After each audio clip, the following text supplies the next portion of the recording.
I will survive. All right, Blue Box fans, we are live. Audio is up, video is up, chatbot is up. We are actually starting to act like we know what we're doing on this stream.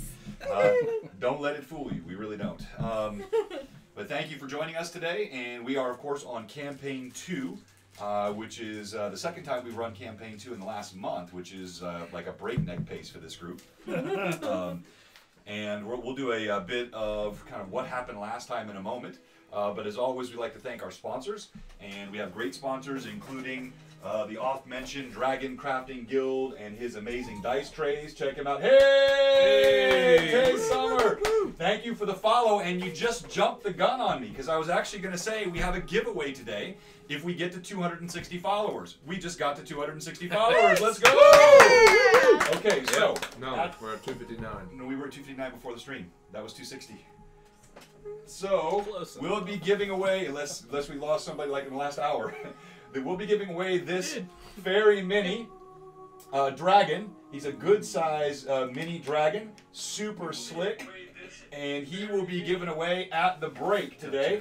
And thank you again for the follow, Tay Summerford 1992. And that's a good way to start the stream out today. In addition to Dragon Crafting Guild, our other sponsors include the amazing Atris Minis. You'll see his information and logo up on our screen from time to time. Atris Minis does mini painting for our stream. Renan Asuncio, who is our incredible 3D sculptor, he's now finished 2 sculpts. He and I communicated this morning. They'll be sending the files over for the Azdur and for the Orc King that I'll be able to do the 3D printing on. And he's going to start on the next sculpt for us very soon, so that's going to be lots of fun. And then, of course, we have partnerships with groups like Fabled 42 and all kinds of other cool stuff. One more time, I'll give a shout out to Scattered Rollers, who gave us the very cool, let me grab it here, very cool scale mail dice bag, which was on my Instagram post. If you're not following us on Instagram, that's Blue Box RPG on Instagram, and that thing is awesome. Okay, let's go into what happened last time. Okay, so last time we started off and we had previously exited Dulgardur and we were venturing back into the Mirkwood. Some of the taint has dissipated after our encounter with the mouth. We came across, as we were kind of traveling through the forest, we came across this kind of like arched rock formation. And oh, hey, thank you for the sub, several of us decided to take shelter underneath that structure to rest for the evening and stood atop it and got rained on quite a bit. And then we started making camp for the evening, doing our various things that we do.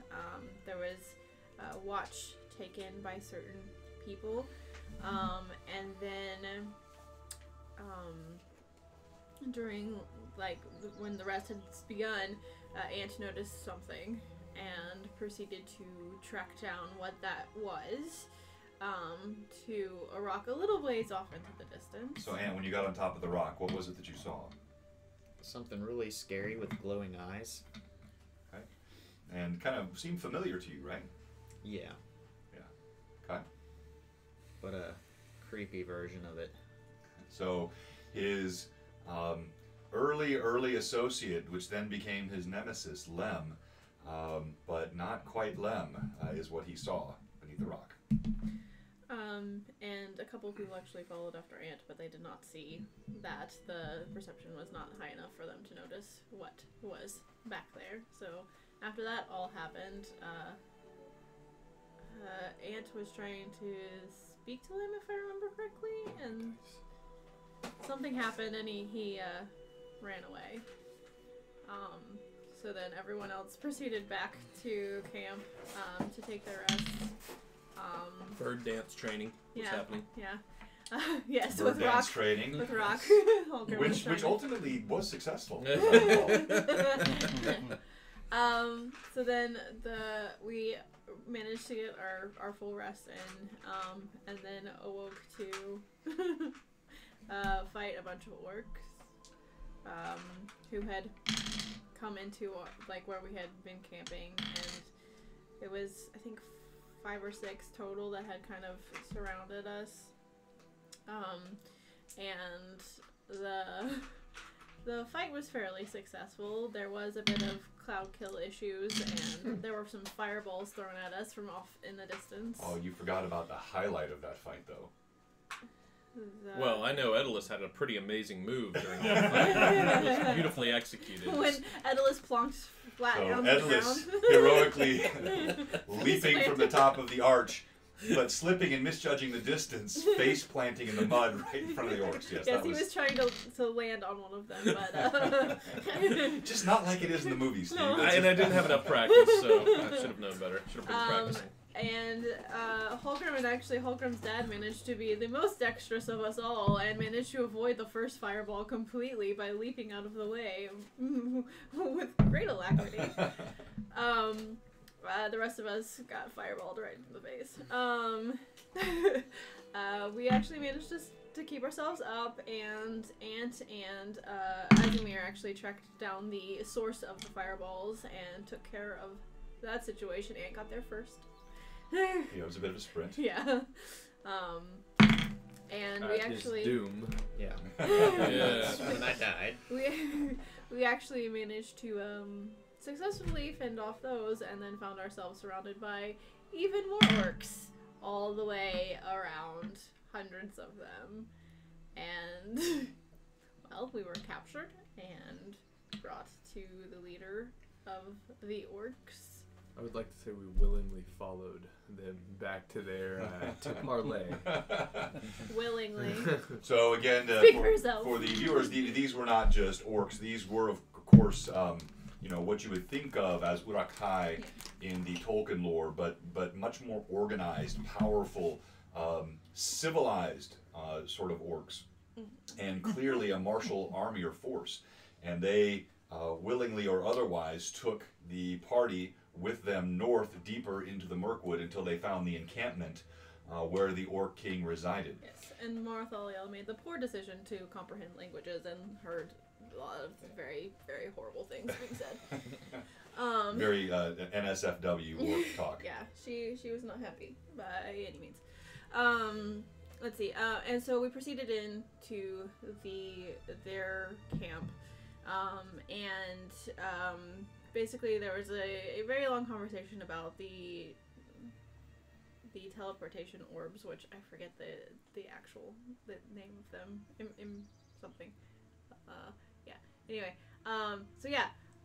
We teleported to, or we talked to them about these orbs, and basically they agreed to let Azimir fight their champion, and whoever won would get the second orb. And so with that, Marthaliel was allowed to heal Azimir as part of it, and she also managed to sneak in a enchanting on his weapon just temporarily. Mm-hmm. And then the orcs basically pushed the rest of us back out of the center, and Azimir went to fight the champion. The champion emerged, and he ended up being a very massive orc, and very kind of frightening looking. And the fight began. Azimir took quite a hit on that first round, and then proceeded to double nat 20 and get 101% on the table and cleaved the giant orc. So we'll allow Azimir to re-describe the scene as to what the very brief combat actually looked like. Well, I just came out of the gates and I sprinted towards him. Apparently while I was sprinting, he was able to get a shot on me, but it didn't faze me as I slid between his legs and sliced him from... be asunder or under or something. Asunder. Slicing him asunder would be clean. And then in half. After I sliced him, I came upon his back, and then I jumped up and I hit him through the back of the head, and then my sword went through his mouth. Right, so the entire audience just saw Azamir slide underneath the legs, sort of rip from crotch to sternum underneath, then come up, and then suddenly his sword jutted through Storgajol's mouth, who fell. Now, of course, the whole reason you were here was to get the second orb of nefarious transport. And as you'll recall, when you found the first one, you found it where?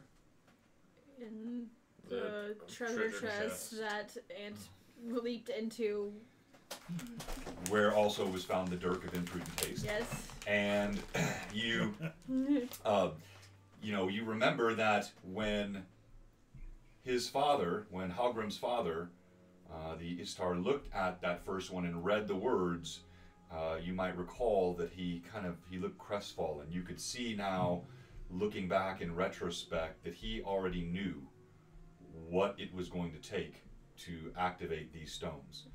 When you saw that sense of disappointment, that sense of resignation, he already understood the price that he would be paying. And he had, of course, given you the translation of the stones, which is said, great distances or dependent, but he actually corrected and said require. Great sacrifice was what the second stone said, and then he corrected that, and he said, no, vengeance. These were in the dark speech, and now it's just sort of in the moment that occurred after the Orc King gave you the second stone, and Alatar placed the stones to his eyes, cried out. You just see burning, as I described at the end of the last session. He screamed and fell back, sockets empty, writhing in death throes, and all of you vanished suddenly. You found yourself disoriented, waves lapping in the distance. So I'm going to go ahead and kill the ambiance music. We'll get the normal stuff ready. Everybody get your final sort of game face on, and we are ready. I don't see Ant. Nope, Ant's not there. Oh, sorry. That was, I didn't mean that to be meaningful, but... Oh, there he is on the end. Yep. He's in the water somewhere. Floating. Pull out your magnifying glasses.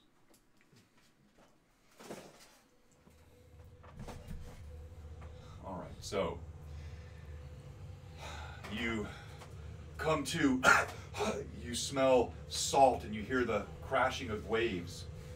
As each of you stagger to your feet, you find that you're on uneven, rocky footing, surrounded by water. You lift your eyes and you see you're on a very small outcrop of rock that juts up through the waves, separated by about 20 feet from a larger island that just sits off to your left. And as you pan the horizon, you see endless ocean as far as the eye can see. There is no sign of land anywhere beyond these tiny islands that you sit upon. The rock, as I said, is uneven and sharp and jagged. Lichen and moss cling to the edges of it. In spots at the bottom, it's worn smooth from the pounding of waves. But this looks like it's forsaken and utterly forgotten. The lone feature that catches your eye is this strange stone obelisk. It's about 10 feet in height, 4 feet in width and thickness, and slightly tilted on one side. That sits atop the island across from the small jagged rock that you're on. The 20-foot distance, is the water moving fast? Does it look deep? So it's ocean from what you can see. You can't tell if there is more earth a few feet deep underneath there. You can't tell from here, but the waves are crashing in from this way, so you have eddies of water kind of pushing through. When the waves recede, it's fairly still. When the waves hit this side, it pushes water through, splashes up in between those two.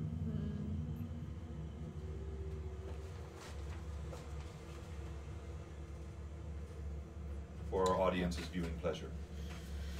Apparently I still have my rope, so I take that out. Azamir, if you can make your way across, we can anchor the sides and give people a more sure footing to cross this path of water. I can try. Right, I kind of Wrap one end around my arm, handing him the I other. kind of like slowly like tiptoe my way down the rock. You know, I don't like, say anything and I just jump on his shoulders. You suddenly, as you start to tiptoe down the rock, you feel ant leap on your back. So I did notice him jump out my back. Yeah, you felt it. I just give his head a double tap, like you Okay. can keep going.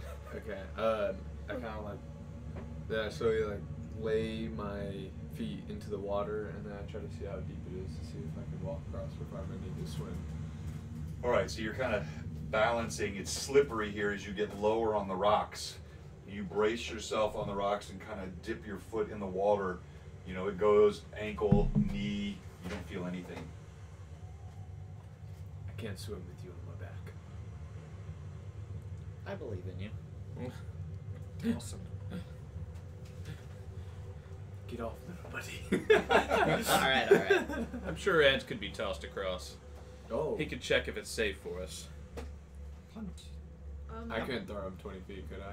Oh yeah, you can throw. Are you kidding? Oh. Throw him Oh, the yeah, obelisk. you You could, with your the belt. I got emotion too. I was like, I go, I well, refuse to get off your shoulders. Before he On second tosses, thought. before you toss him, I would like to use my perception and see if I can see anything strange or moving on the other side. Perhaps like other forms of like living things, not like plants, but like animals or beasts or something. Sure, go ahead and roll d20. Okay. That's a 6. Okay. No, you don't see anything from this vantage point beyond what I've described. Alright. You notice there don't really even seem to be signs of wildlife. You don't even necessarily see any birds. It looks like you may see some droppings on part of a ledge. Is like there there have been grass birds. or is there rock? Is it grass? It's rock covered by moss and lichen, Okay. and so it's I see if there's like a good little thing of moss I could throw him on, like you know, like something that looks Cushioned. not too jagged. so you. Don't throw me on that. You're gonna throw him onto the sort of what you think looks like the cushiest part of this rock island. Is that what you're saying? Yeah. So it's Okay. an aimed shot. What's that? So it's an aimed shot. Yeah. Exactly. Yeah. All right. I'll grab You're hold of the welcome. other end of that rope then, so I can maybe tie it onto something. Okay. Are you ready? Ready as I'll ever be. I'll All right. take one for the team. Perhaps I think to time, this is just this is such a fun example of why I love DMing because when you create scenarios, you have no idea how the players are going to solve. And when I had this set up, I'm like, will they just try to swim? Will they just sort of forget what magic maybe you're going to have some dimension door or something? It never occurred to me that we would be throwing ants across the ravine. That's pretty cool. All right. Perhaps we should tie the rope to Ant. That way, if you fall in, we That's a can good rescue idea. you. I like that idea. That is So- smart. We're not throwing dwarves But- anymore. so We're I'm- doing I it got So Tie I'm one pretty into good mine. making knots and things. I'm going to go ahead and tie a good knot around Ant, so that way if he misses, we Or can if at he least hits his tiny bring him head back. on something. Like right around here. So I'll be like going across like Yeah. this in the air. So yes. Okay. All right. So you tie the rope, secure it around Ant's slender frame. Hey, OPSEC monkey, good to see you. And so you feel he's quite secure. You can feel his heart beating pretty fast under your hands. All right. I think he's ready now. Alright, I just kind of take him like one hand on his buttocks and the other like right here, and I just kind of rest it on my shoulder, and I chuck him. So it's sort of like a stationary shot put. Yeah. Okay. Well, not stationary. I mean, I'm putting some momentum into it. But Yeah, it's meant like you're not running Yeah, into yeah, it. All right, so roll d20 for me, please. Oh no. Just FYI, I don't have information on the length of the rope. It I don't know how long should it be is. 50 feet. Normally it's 50 feet. Is it? Okay, Yeah. good. It's It's 10 feet. 10-foot rope. I don't know if this matters, but Oh, that's Oh, hilarious. Oops. uh-oh. Sorry. Oh, Oh, we're not yet. Go ahead. So what was the roll? 3. He's pretty strong though, so Yeah, we well, might have to try again. It'll that's be fun. not so much a question of. There is no question as to whether or not he's able to throw him the distance. That's really about how good the aim is. So He's gonna be dashed you across you see he thrusts you, but as he does so, this is not a motion he's accustomed to, and in fact, you can tell he almost. He overestimates your weight, or perhaps underestimates his own strength.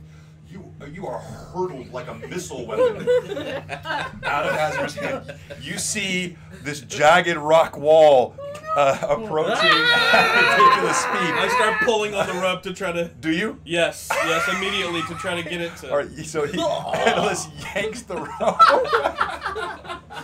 Okay, all right. Please roll d20 for me. Is it All going right, to be a I'm- half hand? Not only am I pulling it, but as soon as I see him throw him so hard, I start running backwards a little bit as well as I Okay, pull. all So right. whole body and pulling. 12. 12. All right. So, suddenly you see Ant's body as he's flying in midair. Whoa! He's pulled back. His little frame slumps over. He flies down. He slams right on the edge of this rock. The wind is knocked out of you. You take 2 hit points of damage. Well done, Ed. Perfect throw. Well executed. Make a dex save to hang onto the rock or slide off. Okay. Is that a go D20? Those roll a 15. Oh yeah. Okay. So Yeah. you see 19. Ant's, true to his moniker, he latches onto the side of the rock and scrabbles up. He's heaving, breath knocked out of him. Otherwise unharmed. Is there, as I look around, is there anything to actually secure the rope to that's kind of really clearly strong On your rock side, outcropping on our side? yeah, make an investigation check for me. Okay. 15 plus would that be? Yeah, you find easily a nice chunk of rock that's raised a bit, and you're able to circle the rope around and wrench it down. I will do the same on my side. Okay, roll d20, investigation check for me. 10. Okay, and I know yours, it's fine. Yeah, you easily, kind of still out of breath, just feel like you've been just absolutely punched in the gut as hard as you can. You finally get your breath out from underneath you. It takes you several minutes to untie Marthaliel's knot. It's quite well done. You finally get it open, you whip it around the rock, and cinch it down. Now you have a rope that's spanning the distance. Rule. Would you like to take Ant's route and we'll have a nice little dwarf tossing, or our new rope bridge? I just look at him wryly and go over to the rope and start trying to cross. Okay, all right. This should be a fairly straightforward event. Go ahead and roll d20 for me. 13. Hey, You see we the got that one out of the way. dwarf, despite the weight of his armor, he's quite strong. The rope sags down, but he shimmies across. No issues. Go ahead and move that figure over for me, please. Okay. And you can stand and up as well. Halgrim, would you like to be tossed? That is tempting, but no, I think I'll just... While they're I making will their just way scurry. across the rope, taking turns and stuff, I'm going to just start sort of meandering around and see whatever I can find. Okay, so Ant hops off the rock. It's quite treacherous here, and you just feel a sense of just a sorrowful sort of heaviness to this area. Who goes over next? Are we elevated compared to the destination? No, it's like almost the same. I mean, it looks like you see here. You might be slightly elevated, but not much. Are we or not? Slightly elevated, yes. Okay, then I use my staff, hold on to it from both sides, and ride it across. Okay. All right, roll d20 for me. Takes a lot of core strength. Less than scurry across. Natural 20. Oh. Hey, what? Oh my gosh. Well played, He sir. surfs across Well it. played. So You won't have to fish out that. you see Halgrim, he Feature. approaches the rope with his staff. He looks at it a moment, and you can almost see the calculations taking place in his head. He shakes his head. He takes several steps back, realizing the angle is not sufficient to slide, and that he would be stuck. And he takes a running start. You see he leaps off the rock, slips his staff across, using the momentum and the slight angle. He zips right across and lands effortlessly on the other side. Well done, mage! Wake up, boss. I try to toss a coin across. I'm not a witcher. Toss a coin to your wizard. The wizard. All right. I would like to basically just kind of scurry across the top of the Okay. rope. D20. Yes. I'm fairly light-footed, you know. Let's see, which one do I want to try to do this with? Hashtag when the party makes crossing a rope fun and artistic. That's an 18. Oh yeah. She's gonna do. Go ahead and describe it for us, Flips. Martha. Alright, so because I am an elf and very light of foot, I basically just kind of push my hair back and kind of daintily scurry across the top of the rope. How many cartwheels? No cartwheels, I'm not that flashy.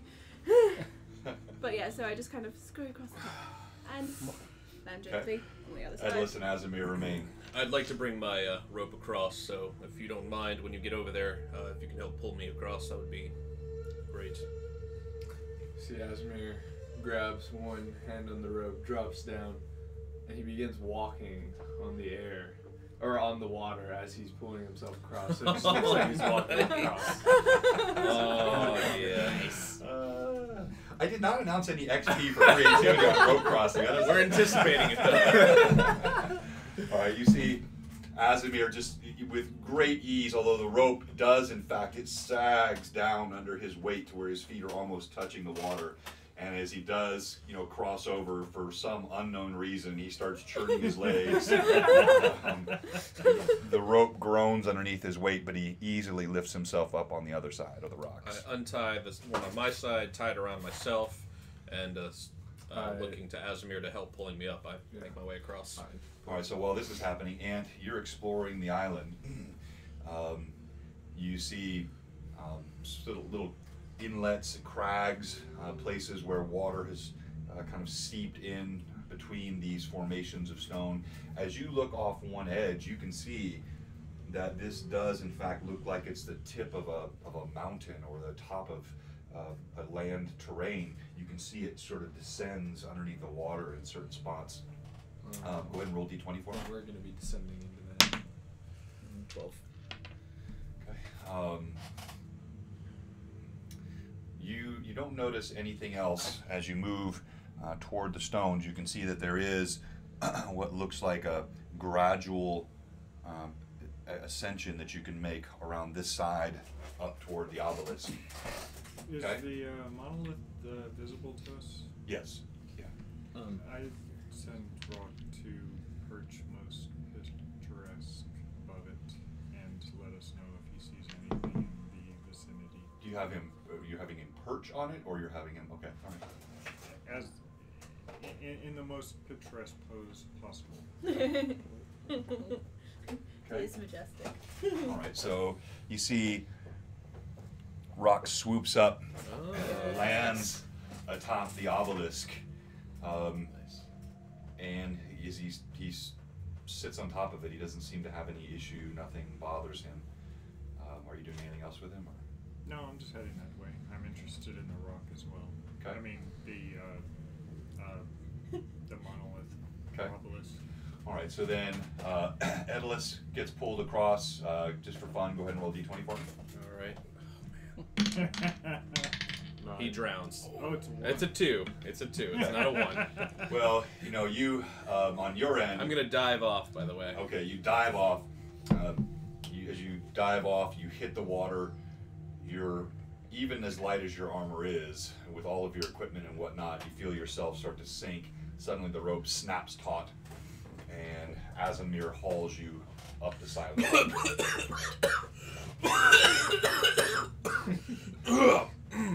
One of my better crossings. Untie the rope from the other end and put it back in my pack.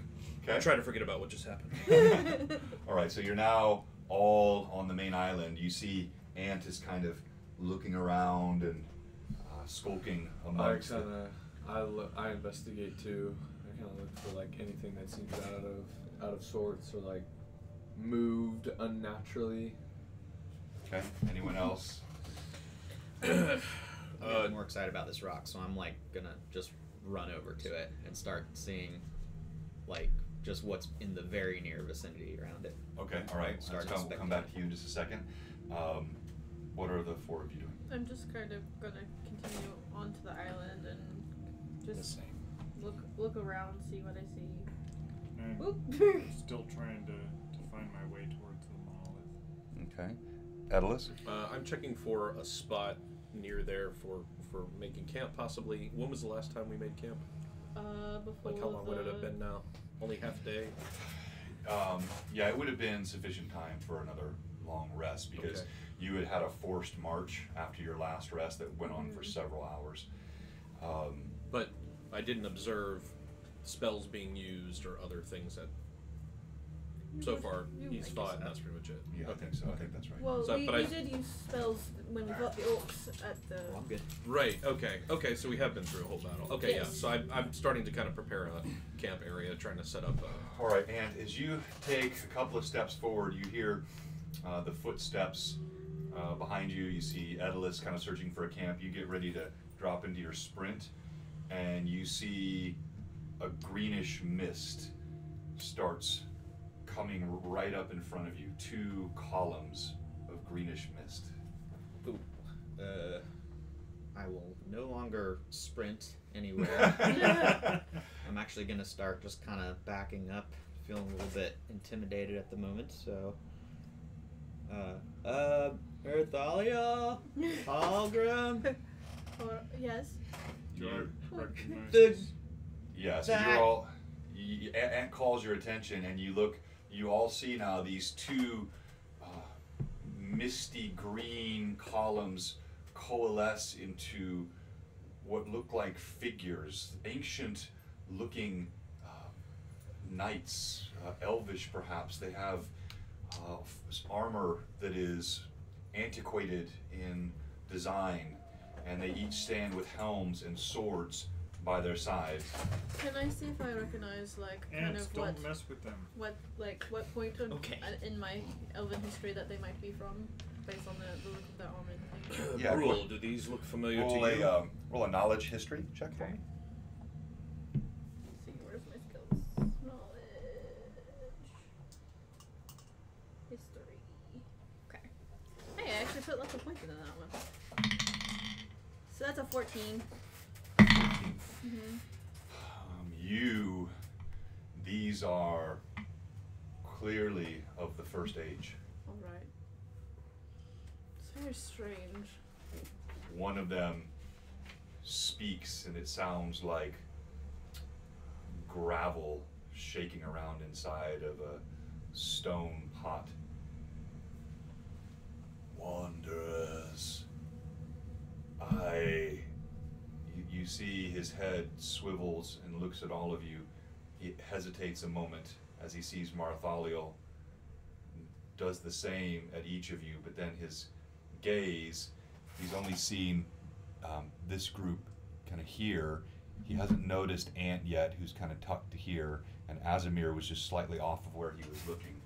But his eyes, you see his head just kind of locks on Edalus. You have returned. Master of Doom, but Doom mastered. Do you know why I am here? It was spoken. It is why we may not rest. The other one looks at the first, and you see you almost get the sense by the intent sort of look that there's some sort of unspoken communication passing back and forth between them. When he said the Doom, Master of Doom, would I recognize Roll that? D20. Okay. Same thing, knowledge check, Yeah. history. At least I know what that plus is now. That's a 15? it tickles at your memory. Alright. You know there is something spoken of this in lore. You feel like you've read it somewhere, but it's not connecting exactly what it is in your mind. I think you have me mistaken for someone else. You are not the first to tell me this, but I do not know who I am, apparently, if you also recognize me as someone else.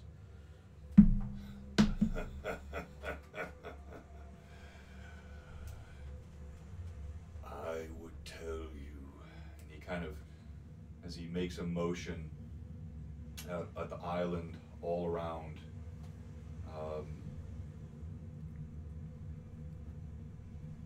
Valerian lies beneath the waves. As his head tilts this way, you see his eyes lock on Azamir. Orc! Suddenly they rush forward, both of them, toward Azamir. Why does everyone think I'm an orc? Initiative. What?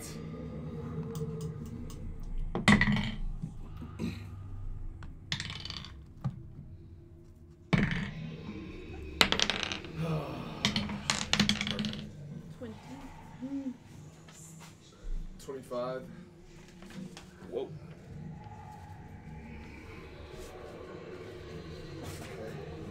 All right, so we have a 20, a 25, 6. okay, a 6, 15. 22. okay, 13. and 13. All right. So, Azamir, you have it. Could I tell that they were being kind of hostile before they engaged in combat, or like, was it just because? Yeah, go ahead and roll sense motive. 14 plus skills, sense motive. 14 plus 2, 16. You did not detect any hostility in them until they locked in on you. I just kind of, I put my hands like this. I keep my sword in my hand, so I'm like this. And I say, I am no orc. I say that. Okay, so that's gonna be your round, and I'm gonna have you make a diplomacy check.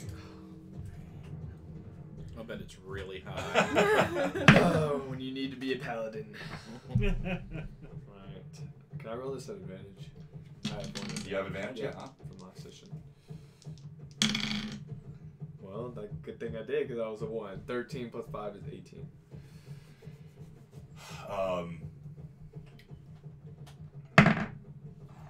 You see, the one hesitates for a moment. The other one just rushes forward and attacks. Brawl.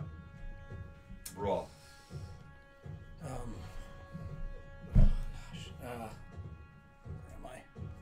I guess I'm gonna attack the one with his back to me. Okay. Um, Natural 20. All right. All right. Roll again for combination of critical. 17. Cool. That is a crit. Roll percentile dice. Nice. I love how we're The smart two with these D10s. guys aren't even like bad. Yeah, those two. Grual slams forward with his hammer. 17. 17. Okay. All right. Roll damage. 5 plus 16, 21.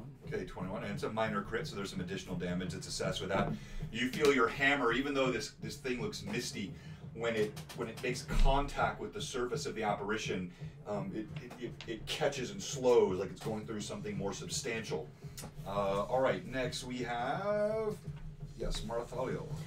I'm going to actually speak to them in Elven, just so that, and I'm going to say, please stop. He is our friend. He's good. Okay. Diplomacy check. Make a diplomacy check, please.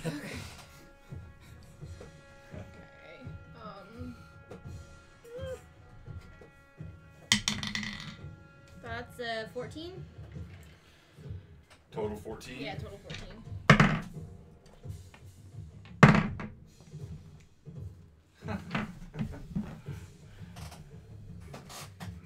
nat 2 and a nat 1 on their reactions. So Was that good or bad for us? in this case, it's good. So both of them, you see, they stop and pull up at the words of Marathaliel. Our luck is rolling right now. I swear. You see, they stop. They continue their swords up, staring at the half-orc. What speak you, Lady Elf? He is not full-blooded orc. He's only half orc. And he has saved all of us numerous times. He is with us and he is good. Half orcus, half demon, half evil. Are such things things? He has not shown himself to be evil in any manner. Who is anything pure? Like they're all are part evil, all are part good. There is no pure anything. Quick sound check here. I want to make sure when we have the people on the opposite end of the table, particularly Marthalio or Halgrim speaking, are you picking it up, or is the sound effects overcoming them? And while we're waiting for those responses, a reminder that we've already hit our 260 followers today, so we will have a mini giveaway at the break, and that break's going to be coming up very soon. So if you're watching right now on the stream, and you enjoy what you're watching, and you like the sets and the scenes and the role play and the story, and you haven't followed us yet, we have one question for you. What are you doing? All right. Now, when I was speaking to them, I was continuing to speak in Elven, just because I'm trying not to, like... Were they speaking in Elven also? So yeah, you see, when they are speaking, you are each hearing them in your own tongue. Oh, okay. So she hears them in Elven, you're hearing them in Dwarf. You know, you Dwarven, you hear them each in the dialect that you're most comfortable with. Is Anne hearing them in Tiny? I'm half hearing them. Well played. Well played. But yeah, so they wouldn't necessarily understand what I'm saying either. So they lower their swords, and the first one that spoke looks over. What say you? Brave knights, I entreat you, this man, though half orc, we have witnessed since the destruction of the ring, changes in Middle-earth. Orcs that used to be barbaric have become civilized. This man, Azamir, has come to our side and become part of our party. And we ask you to treat him as one of us, and we warn you that we will not treat lightly any opposition to him. See, they stop. They both look at each other again. You just once more sense this unspoken communication that passes between the two. Their swords drop. One Miguel, you have spoken. They kind of bow. Both of them step aside. Did I catch what they... name? Yeah. Juan Miguel. More Miguel. Can I roll on that one? Uh-huh. Okay. Okay. The hinky back is the Aubrey's wearing. Oh, that's a 9. That's terrible. No, it's just the same thing. It's a, you know, all of these things are tickling. It's lore or something you recall from the First Age stories, but it's just not. Apparently not for you either. No. I'm guessing. Is any of this triggering these memories? Or is it more just... So hold that thought for a second. Okay. They both part and they motion. She awaits you. Who do you speak of? Who's she? Stop playing the pronoun game, dude. What's that? Stop playing the pronoun game.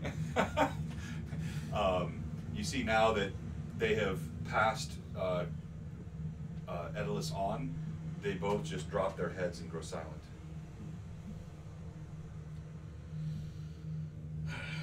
Well, this is interesting. Where is she? Is it obvious where they're directing us? Yeah, so they were pointing up that path up the side where you saw Ant about to sprint and then think better of it.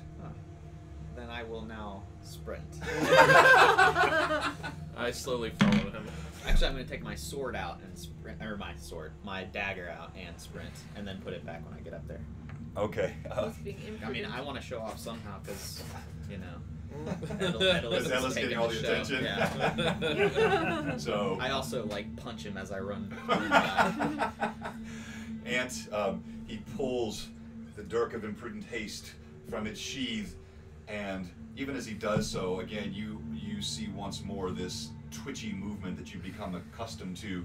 Suddenly he sprints forward with blinding speed, little patches of lichen spraying out from beneath his feet, and in moments he reaches the top.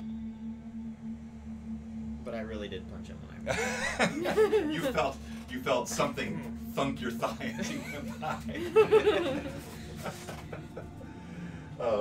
So when you get to the top, and you see that there are words carved onto this obelisk, and you see rock still perched atop it. And I turn around and look down at everyone and assume a pose of, you know, something that looks really impressive, at least in my own mind. Hoping, like imagining the wind blowing my cape and things like that. Standing proud. Well, there is in fact a wind atop this island. So as he gets to the top, you see Ant looks back over. He flourishes his cloak behind him in the wind and looks off into the distance. No one appears impressed. Is anyone doing anything different other than going up to the top of the island? As I'm passing Marthalio, I almost called her ear down. Marthalio and I think Edelus, the camera again. and kind of just put one hand on their shoulder and I say thank you as I walk by and I continue on. I think I bumped the camera. I think we're okay. We're fine. Yeah. All right. So repeat that. I don't think they heard you. I think they did.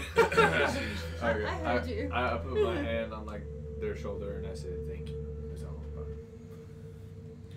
Thank you for taking out that champion for us. I'm sure I could have managed, but you did it with style. Rual, did you recognize anything about these ancient warriors as we're walking?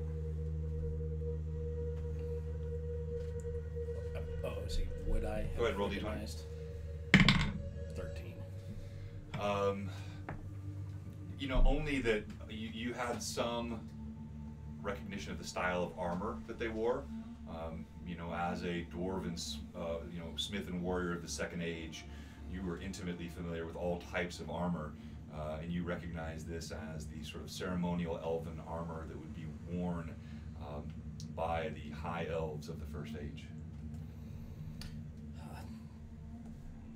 Only that they were from the First Age and wore very beautiful armor. But other than that, I don't know.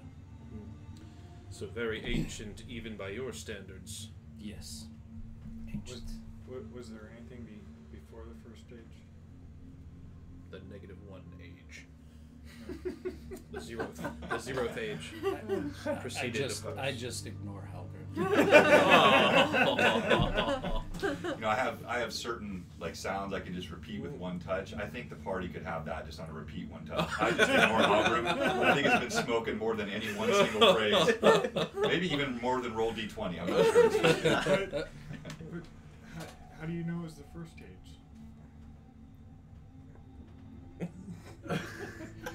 You know,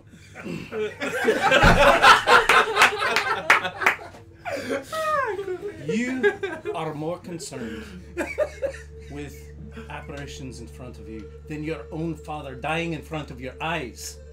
I have about had it with you. I will take this hammer and knock some sense into that thick skull before the end of this journey if you don't use your brain.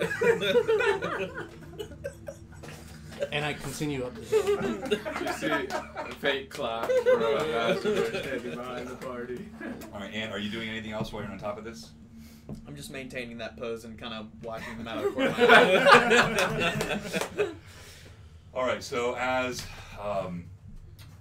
you reach the top, Did you see Edelus what I just first. did? Did you see that? Was it cool?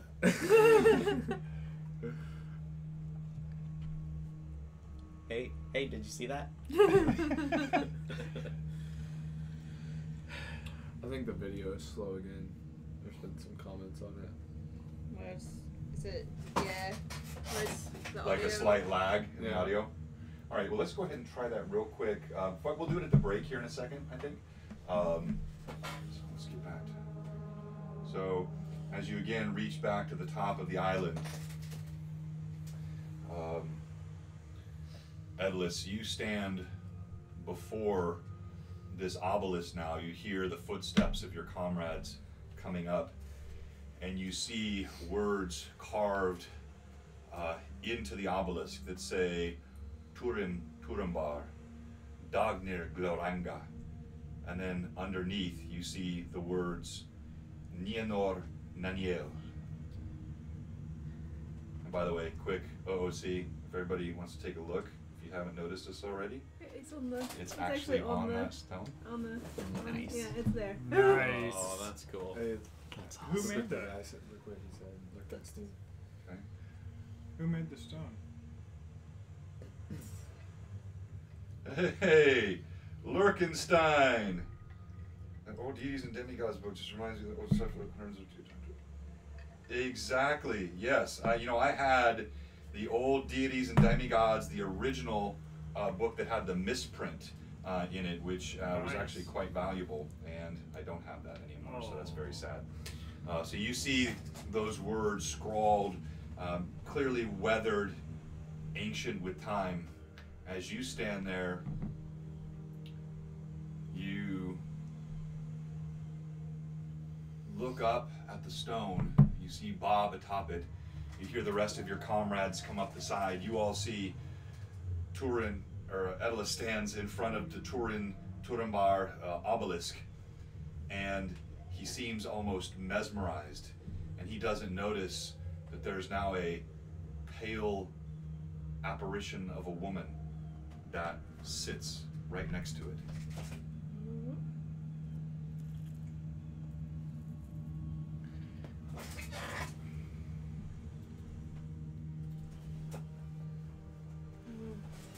You see she's beautiful but spectral. Her hair waves in wind even when the wind dies down, and though her features are delicate, you can see the structure of her bones beneath. Hey, thank you, Lurkenstein, for the follow. You see the delicate structure of bone underneath, and you see haunted eyes as she looks up. And I don't see her, or I You do see well, her?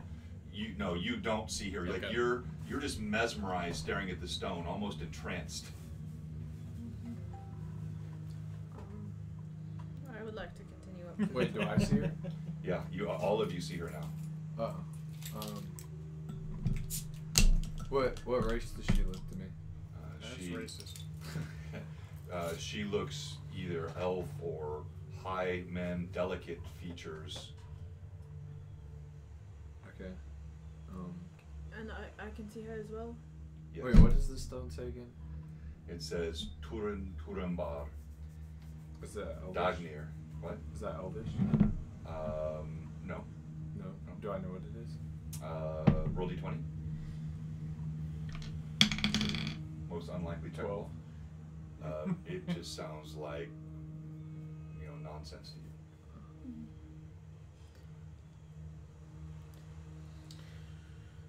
Does anyone know what this means? Like, I'm assuming I I'm wouldn't immediately going recognize to it. go to him to see if I can help him discover what it means. Same. All right, go ahead Run and my fingers across. if you would move Marathaliel and just however delicately you can up there. You don't have to stick them quite on that area. Oh, bye, Aunt. That's what Ant finally got what he deserved. Oh. No, I didn't mean that, Ant. I don't know. That's perfect. Right Yeah. there. Okay. Oh, rock. Well, that last part wasn't perfect. Oh, it's all falling. Yes. Falling apart. Okay, so as you get up there, you're broken from your reverie by the sound of Marathaliel's footsteps, and then you hear a voice next to you. It says, "Welcome, twice beloved. Turun Turumbar Ambartanen. And I still don't see her, or You do. Now Okay, you look no, I see. over. She repeats it. Turun Turumbar Turun Ambartanen. Why do you call me this? I am Edalus, son of Aeolus. Hey, Shane O'Mac, thank you for the cheer. Okay, I'm going to. As you say this, you lock eyes with her, and suddenly, Marathala, you feel Edalus go rigid as he sits next to you. His eyes go wide, and we're going to take our break right there because I need to talk to Edalus off screen. So, Oh, when we man. come back after our break, we'll be doing our giveaway. And thank you for following us. If you're watching right now and you haven't followed, what are you doing? Do you want me to set it up? Yeah, why don't you go ahead and set up the giveaway, and we'll go to our players only view. And Oh. thanks for watching. We're going to be right back No, after this break. Keep it on this one so I can talk to them. You know, so Yeah, See if okay. I can find the dice. I sort of scattered everywhere. I got the one that you dropped, so do you see you drop any others? I sent all my keys everywhere. Why do you have too many? All right. Got a case of dropsies. Would you like a Good tea? old dropsies. Alright, guys, one second. Right before. Where's giveaway? There we go. Alright, so we're giving away. Hold on, let me find it. Where do you put it? I'm pretty sure. We still. Anybody know where the Fairy Dragon Mini is at? It's Oh, right. Yeah. we're giving away this Fairy Dragon Mini. It's really cool. This thing. Or this dragon. Oh. So you have to be following, and I'm opening it right now. All you have to do to join is type in !mini. Alright, so I've opened the giveaway. Type in !mini, and we're gonna go on our break now. So be right back.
don't know. Yeah, it does. It's almost every time. Like every once in a while, turn your mics on. I see you. All right, so thank you for that, Shane O'Mac. And thank you so much for joining and watching us today. Really appreciate it. We had a really kind of neat start to the session. Lots of good role play and some interesting moments. Combat averted, creative solutions to logistical challenges. A little bit of showing off on all accounts.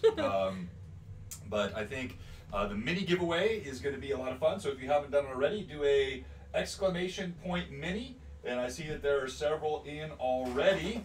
Lurkenstein, are you in yet? I don't know if I've seen it. All right, Lurkenstein's in. I see NXTTY TV, Skeleton Games. Yep, there I see Lurkenstein. There we go. Shane O'Mac. All right. So we're giving away this super cool fairy dragon mini. Good size, like a large sized mini. Very cool, colorful creation. And we're going to go ahead and run that. And I'm going to close the giveaway. Here we go.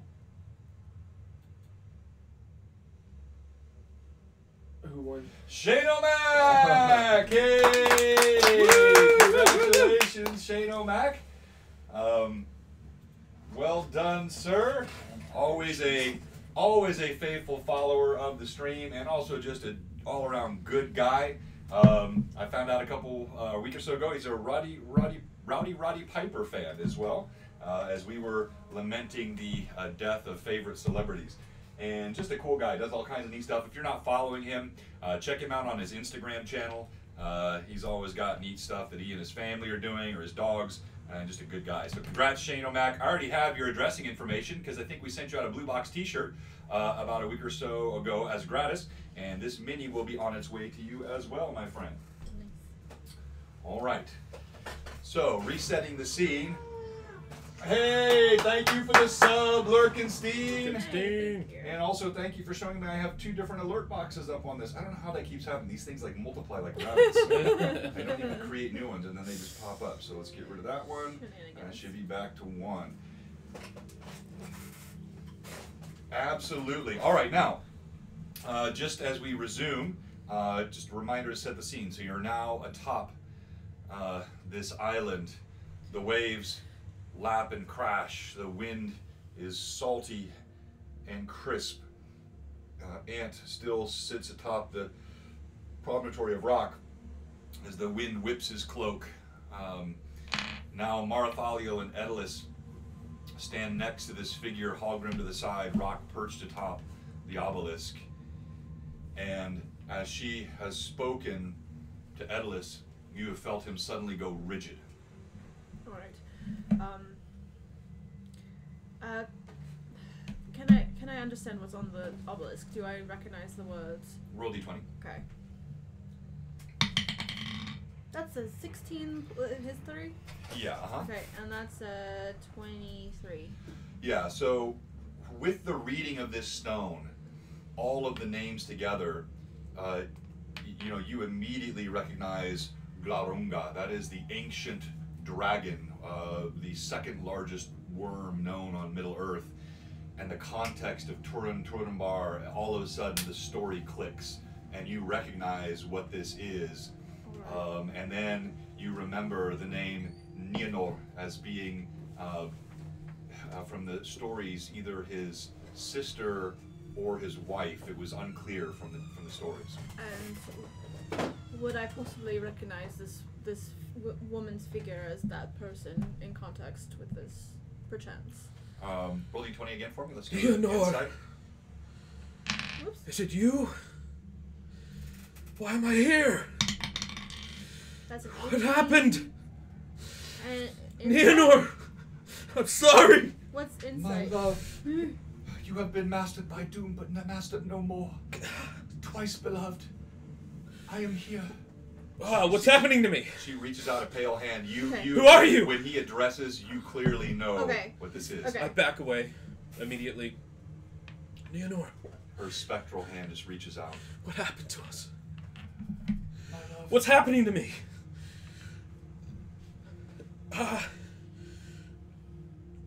Torin. Who is Torin? See, she just nods. Lako draga delekoman. I did not mean that to happen. I did not mean for any of this to happen. You see, she takes a reassuring look. I know, my love. I know it was the curse. I do not blame you. The fates do not blame you.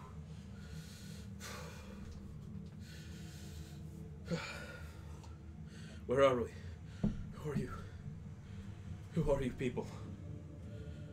Have you come to witness my shame? I'm sorry. I just slowly start slinking off behind a boulder. This is really. Are you quite alright? Edalus, yes, I'm Edalus. I'm not Edalus. It's okay, my love. Smeagol moment going on. Can I? What have you done? Do not harm her. Do not Can threaten I her. Do sense- not touch her. Can I sense motive on this figure? Not sure. Whoa, buddy. Okay. 12 plus 12. That's 24. You sense deep sorrow and utter sincerity. These two seem to somehow impossibly know each other intimately.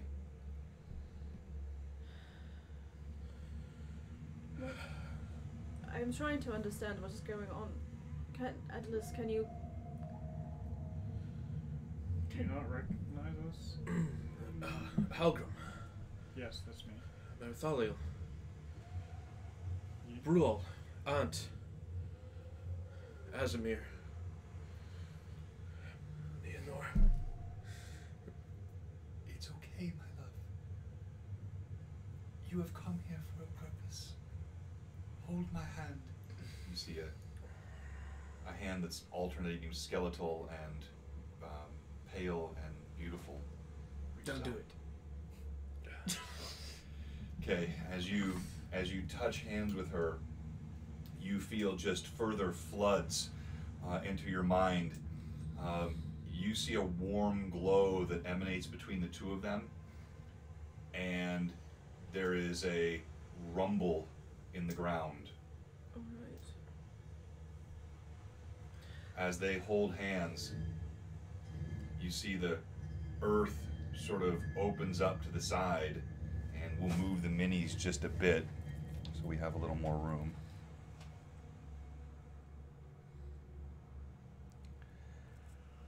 Got some explaining to do. I don't know if I'm going to be able to use that one actually. And you see a crypt. I won't use the crypt because it's just not enough room. You see a crypt now rises up right before Edalus and this figure that holds his hand. Have you been here before? I do not recognize this place. Why would your beloved be here?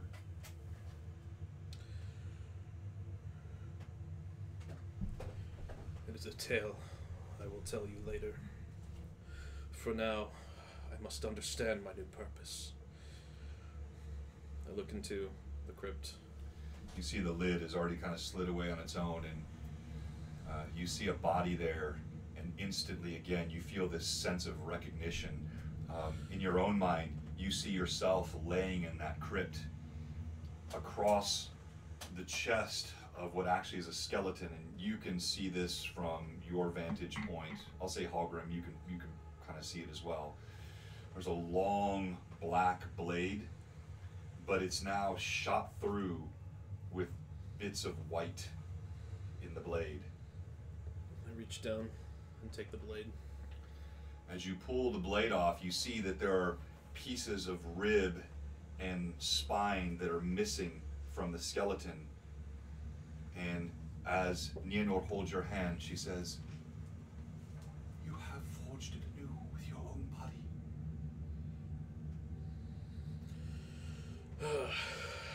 My old friend. What shall we do now? No longer shall I call you the Black Blade. You must have a new name. OOC, can others hear? Or does it speak? It speaks only to you. Okay. and you hear a low sort of groan and then chuckle in your head. Do I hear him talking to his sword? You do. I back the freak away. Halgrim cautiously steps back. With time, we shall decide together. And I affix the blade to my back with a strap, and I turn to face the others. Just on a whim that I don't think is too Speak far up. out. On a whim that I don't think is too far off of what my character would do, I'm going to sense motive on the blade itself. Okay. Roll d20. And do I see Neonor is still present, or is Yeah, she? she's actually still standing right beside you. She's just looking up at you adoringly. She sees the blade in your hand, and she says,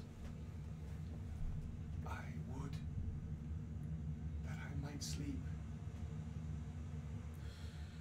I wish you only peace and rest. She stands up. "Twice doomed, twice beloved. Kiss me one last time." My sister, I lay you to rest. And I do not kiss her. I take her hand.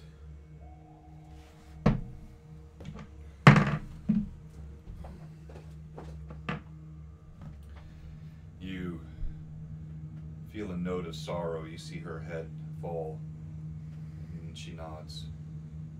"It must be this way. Goodbye, my love and my love." And she just vanishes. I fall to one knee. When Martholio, I'm guessing I heard her say that she was going to rest now. She's actually going to go kind of up to where the crypt is, and she's going to touch the ground and actually consecrate the ground, Okay. and say a prayer for the woman.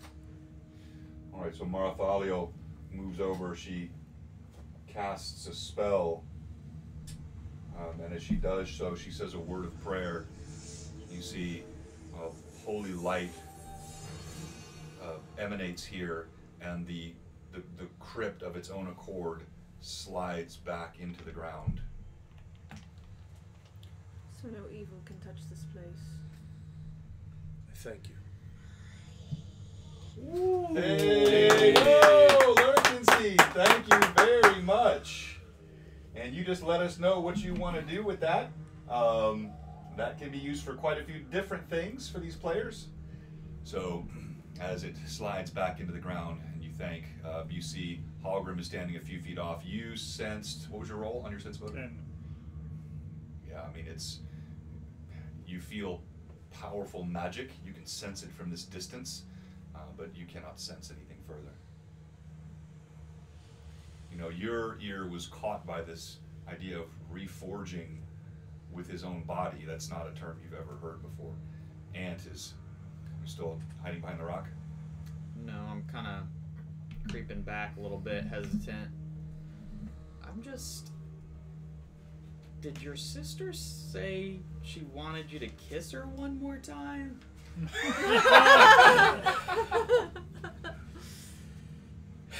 And it is a tragic tale, and perhaps I will regale you of sorrow and a story of interest. I must gather my thoughts. We have work to do. I check and see if the knights are still where they were before. Yeah, you see they're both standing there, and now they're at like almost an attention formation.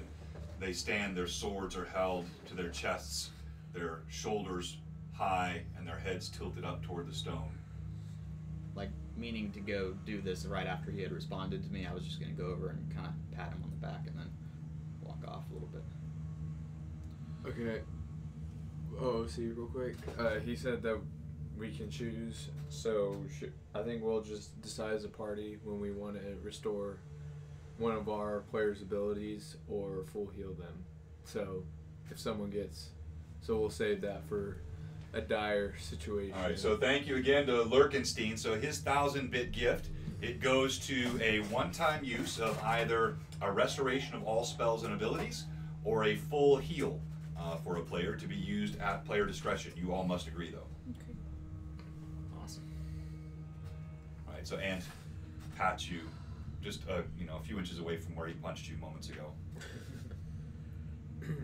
I wish to consult briefly with my servants and fellow soldiers, and if we can rest a bit, if you can just give me a little time. And I walk off to speak with them briefly.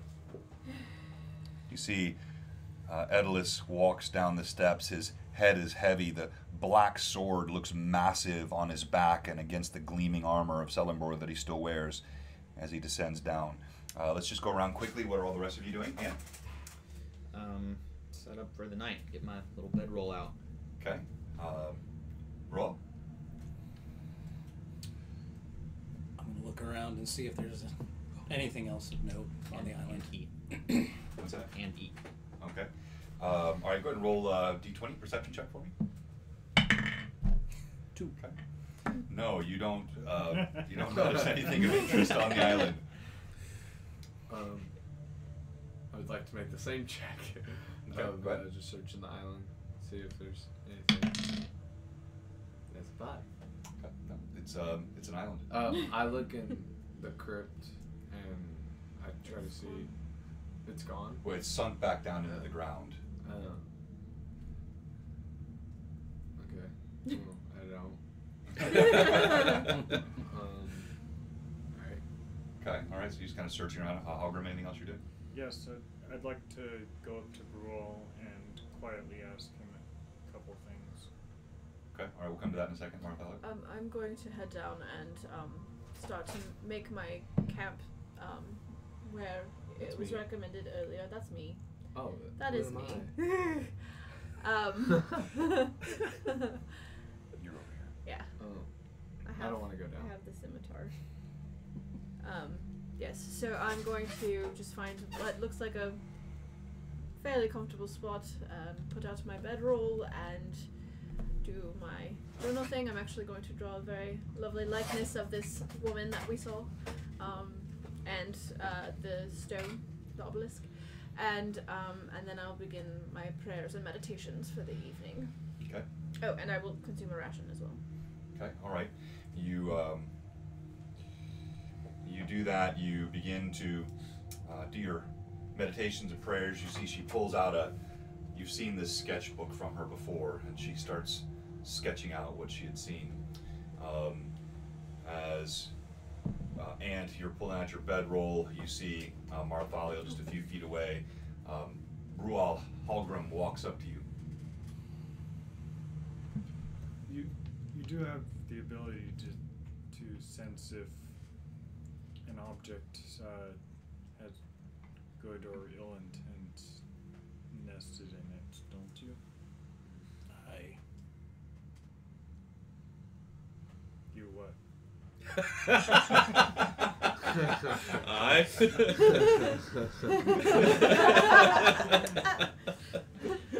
Lost in translation. Sorry. I turned to walk away. No, wait. You're gonna get a hammer. Come back, Brule. I fear for Edalus. Do you sense anything of that sword that he pulled out of the crypt? I have not checked as of yet. Would you kindly? Would you kindly? No, you were fine. I have not checked as of yet.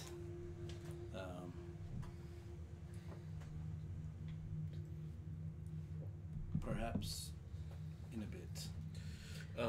OOC, Yes. with this connection to the sword, I'm assuming maybe not to the level of familiar, but am I able to sense? I'm sure there's more to discuss on this, but anything that occurs in relation to the sword, is it able to detect, whether it's magic or whatever? So if somebody's, using certain spells on it, would that be something I would? Yeah. Perhaps. You're still going to be exploring the sword's abilities. Thus far, you know, you've immediately sensed that it is in fact sentient. You have these other inklings of what it can do.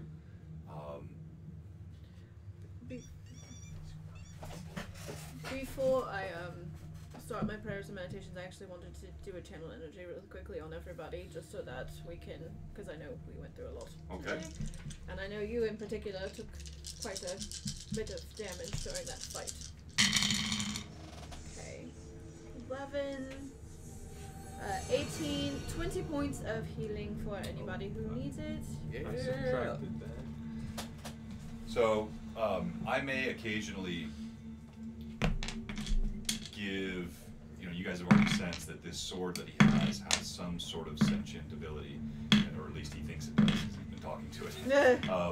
I may give him things that the sword says out loud. If I do so, you just, play it as though you don't hear that. I'll do that for convenience. If I think it's something really important, I'm going to Slack him or text him what it says. Okay.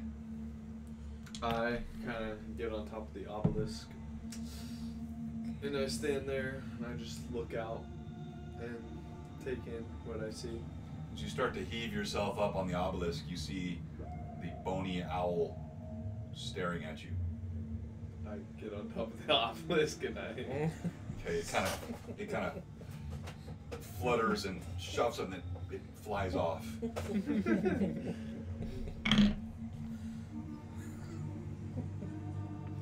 Bob comes back over to you. Rock comes back over to you. No respect for the dead? Is that a crypt? I thought it sunk into the ground. Yeah, it's a tombstone. Think of it like a... I didn't catch on to that one. Recently consecrated. Well, with this newfound knowledge, I'm going to hop off the crypt. Tombstone. Clearly he was just doing some quick scouting on behalf of the party. Alright, so as you're standing in front of the two wraiths. Hey, thank you very much, Dragons in the Dining Room. We could talk about all the terrain stuff some other time. I've got really kind of neat connections. Some of it is stuff we did, some of it has come from different sources. Alright, so as you're sitting there talking, and you see people moving around, the two soldiers look up at you. You now remember. I do. And certainly I would not be here if there were not a grave need and perhaps a hope for redemption. Will you be able to be of service, or are you here to stand guard? We are bound to this place, ever its protectors, as was promised. Nothing shall ever fell this island or this tomb. We are its guardians. And you have one of them looks up. He looks at the other one.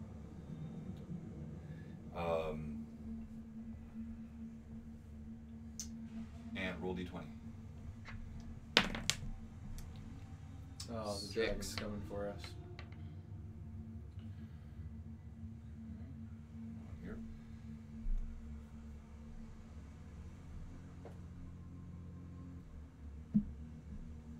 One second, I'm sending a private message. I've talked about this before, quick OOC. I like using different types of private messaging to players. When one player notices something or finds something or has an insight that the other players don't, and I feel it's significant enough, or maybe the drama or the role play is great enough that I don't want to just ask them to pretend they didn't hear it and not metagame it. I literally want it to be secret to the one. So I've used the example before. Let's say, for example, a thief finds a sack of gold and no one else notices. Well, if I say you find the gold and the thief doesn't share it with anyone, even the players that do their best will know he's hidden it. It's probably going to come out at some point. If I text him that he's found this bag of gold, which, by the way, he has not found a bag of gold, and then he decides not to share it with the party, it truly makes it something that is between the player and the DM. All right, so they They look, all of a sudden, you see looks of concern on their faces. What is it? Do you hear it?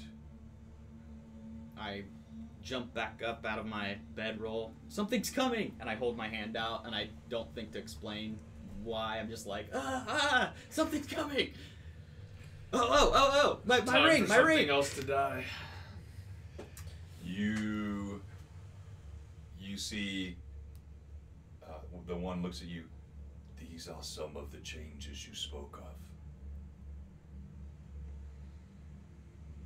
of. And they look, and you see coming across the waves, moving faster than you've ever seen, and honing directly in on this island, a massive disc, blackness within, that tumbles end over end, slicing water and leaving little gaps that fill in the wake as it just careens toward this island. Quick oversee. Do I think only I am buried here, or also what remains do I think are here on this island? Your understanding would just be your own. Just my own. Yeah. Okay. Friends, let's depart immediately. There's no need for us to engage and needlessly sacrifice ourselves yet. How should we exit? So the disc is about 6 seconds away. And I'm turning immediately to them. Thank you for your service. I think your cast time is almost dimensional up. anchor on the portal. It's coming towards us. All right. Hang on 1 second here. I run to Edalus. Yeah, I'm going towards him as well. Yep. Because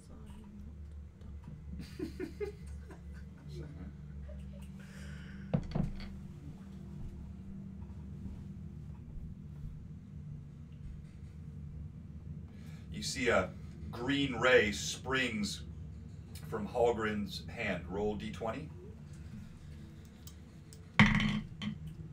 Oh man. Oh no! Uh-oh. What'd you roll? A 1? Okay, roll again.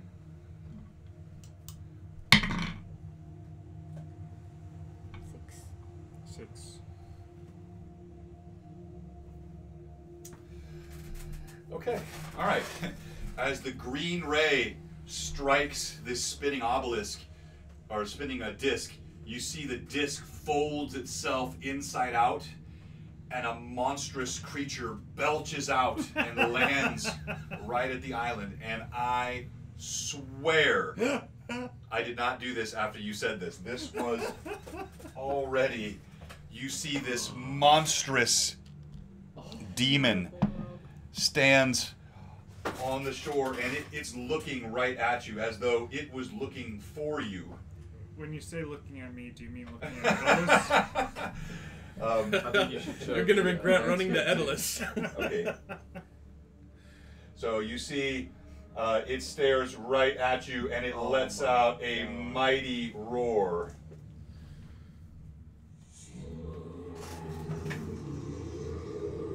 Roll initiative. We're dead. Is this one that I recognize by name? Okay, 17. The other you does. You know exactly what this creature is. So it's not Durin's Bane. It's I rolled a 21, and my first move is to run and hide behind a boulder. All right, 21 and running to hide behind a boulder. Wisdom from Ant. All right, you got a 16? Yes. You okay? You're shaking. All right. 23. Okay. 19. Okay. All right. 18. And 4. 4. Oh, man. All right. And pull this up. You feel incredible heat emanating from the creature. There's a fetid stench. Flames jut into the sky. In one hand, it holds a flaming sword. In the other hand, this whip, like you see up on the screen, lashes out tongues of flame in all directions, scorching the earth. It bellows and the very rocks of the ground shake. The feeling of evil is overwhelming. And this clearly, you felt this is different than what you've seen before with these sort of random discs. This was like an arrow shot directly at you. All right, hang on here. Oh man. Yeah, we're dead. Unless we get out. It lumbers forward and it attacks first. It swings straight for Edlis. How? With about with initiative and like a 15-foot long sword. I mean, this is completely OOC. Sorry. Yeah, you're good. But I mean, we had people who rolled above 20 initiative. So Mythic initiative. monsters get well, it's not even that. Monsters get initiative bonuses too, and the more powerful the monster, the more initiative bonus they get. Is this in a I don't giant know, class it as looks well? pretty weak And it's to giant. me. It looks pretty weak. Eh. It's just because he's sent them away before. The sword. What's your armor class, please? Currently, my armor class, unless something has changed, is 24. Yes, okay. Hang on. The sword slams in. You feel the armor of Celeborn part beneath this flaming blade. You take 27 points of fire damage as it slashes, parting through your arm. You feel the burning and sizzling of your skin. It comes down again with incredible speed. The second time, you're just able to duck out of the way. It scores the earth, marks a long line of ragged flame into the stone. The whip lashes out and snaps toward Marthaliel.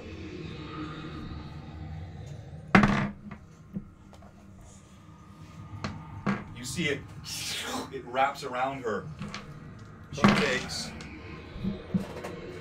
32 points of damage, and then you see that lightning sizzles along the edges of the whip, so both flame and lightning.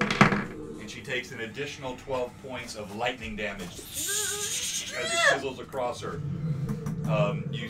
It bellows in laughter at your pain. All right, so first in the party is Marthaliel. Okay. Really not having a good day right now. I'm going to cast Dismissal. Okay. And see if I can send this guy back where he came from. So, okay, so it's... She's talking about the kill charts. Oh, the crit tables? Yeah, that we use. Yeah. Okay, so it just has to make a will save. All right. What would be the DC? 17. All right.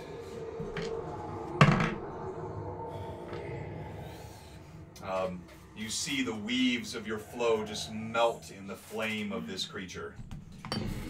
Ant, you... Which way did you duck? This boulder here, this boulder up here? Up here. Ant sprints up the slope. Brual, you and Halgrim and Azimir, you're all up at the top of this. You can see this happening down below. So, what are you doing? Let me see in the right order here. 18, 8. So, what are you doing, Halgrim? I too am casting Dismissal with a DC of 25, so I don't need to roll anything. Okay, go ahead and roll. Oh, DC is 25? Okay, alright. Unlike the last time, this time your spell of dismissal has the same effect that you saw from Marthaliel. The weaves and the flows just seem to melt and sizzle away like steam at these flames, doing nothing. Guys, we might be in trouble here. Alright, Edlis. I pull out my blade.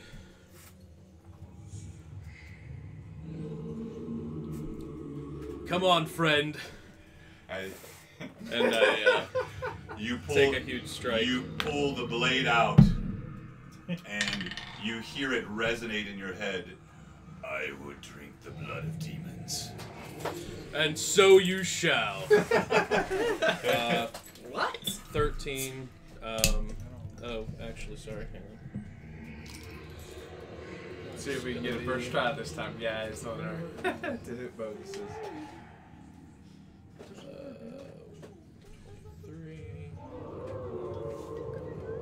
31.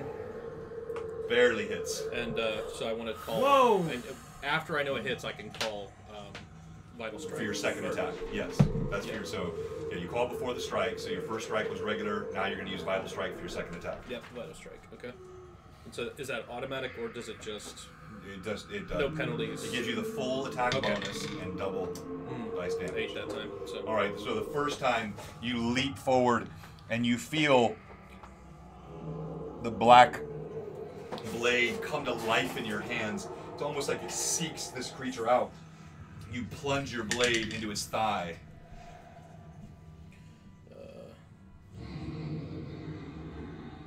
Normally it would be 15, but whatever additional... Alright, so add another 4 points. Okay. And the blade, you can feel it immediately. It's sort of, it's informing you of what it does. So I'll give you sort of the meta stuff. It's +4 as a normal blade, +5 against outsiders and dragons. Any outsider or dragon, when you strike, you add 2d6 to the damage. It also gives you +25 percentile on all criticals against outsiders or dragons. Okay. That'll give me your total. 15 plus... If I heard you correctly, I think that's 33. 33. The blade bites deeply. You feel it resonates almost like with a purring sound as it does so. Me, right? Yes. How close is he to the edge?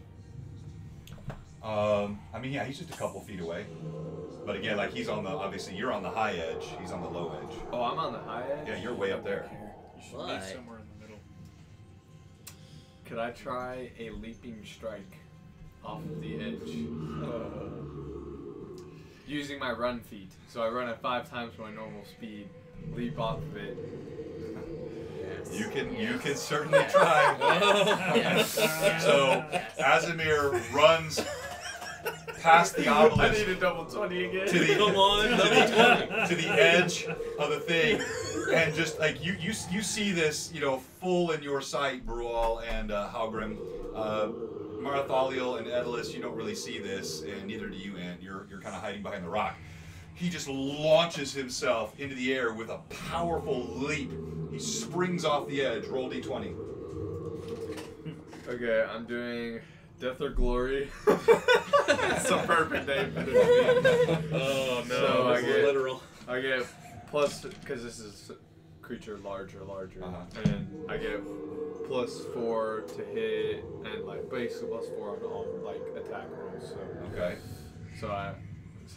What am I just rolling to hit? Or Yeah, you're rolling to hit, and there's a decrement that I'll apply to the die, but you have also a +4, so I need your total with your +4, and then I'll apply the decrement. Decrement is -67. You can do it.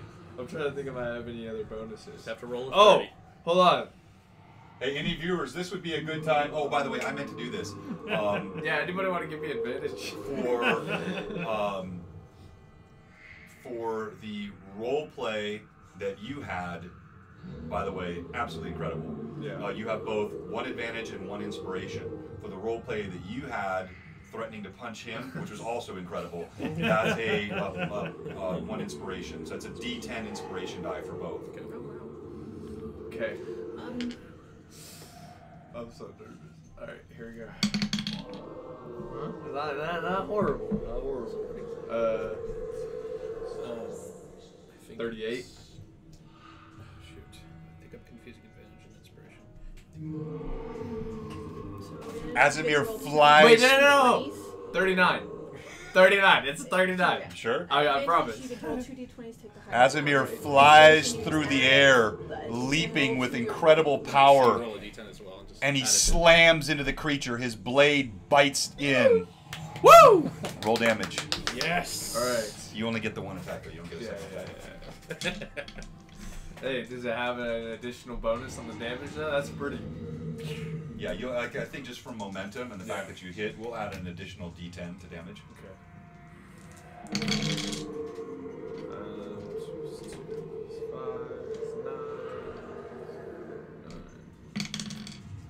9 plus 9 is 18.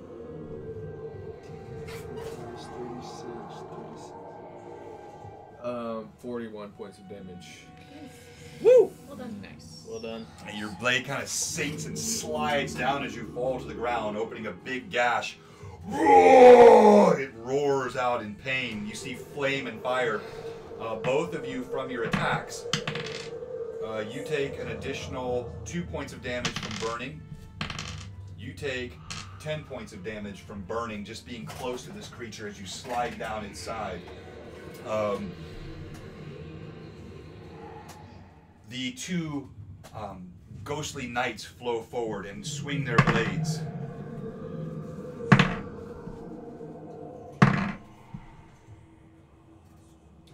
They are unable to make a successful attack. Their blades just seem to flow right through the fire, doing no damage. Next round, the creature. Let's see. It's going to go. Did roll? Yeah, I didn't get. Oh, I'm I sorry. didn't Roll, get yes, a chance. yes, I yes. don't. I mean, Did Well, Rock that's what do happened. You anything? roll a 4, dude. Or Yeah, yeah. Did Rock do anything this time? Question. Okay. All right. Hang on. You first. I was gonna say, Yeah, let's see yeah, how okay. how That's probably far smart. can I get No, down? I'm not going to he's, try to leap. Yeah. No. If you He's gonna be right here. sprint, Yeah, basically. you can get to him, but you will have no attack. Past experiences is It's I'm about a gonna 60-foot sprint. All right. Well, I'm gonna sprint to Marathalio. Okay.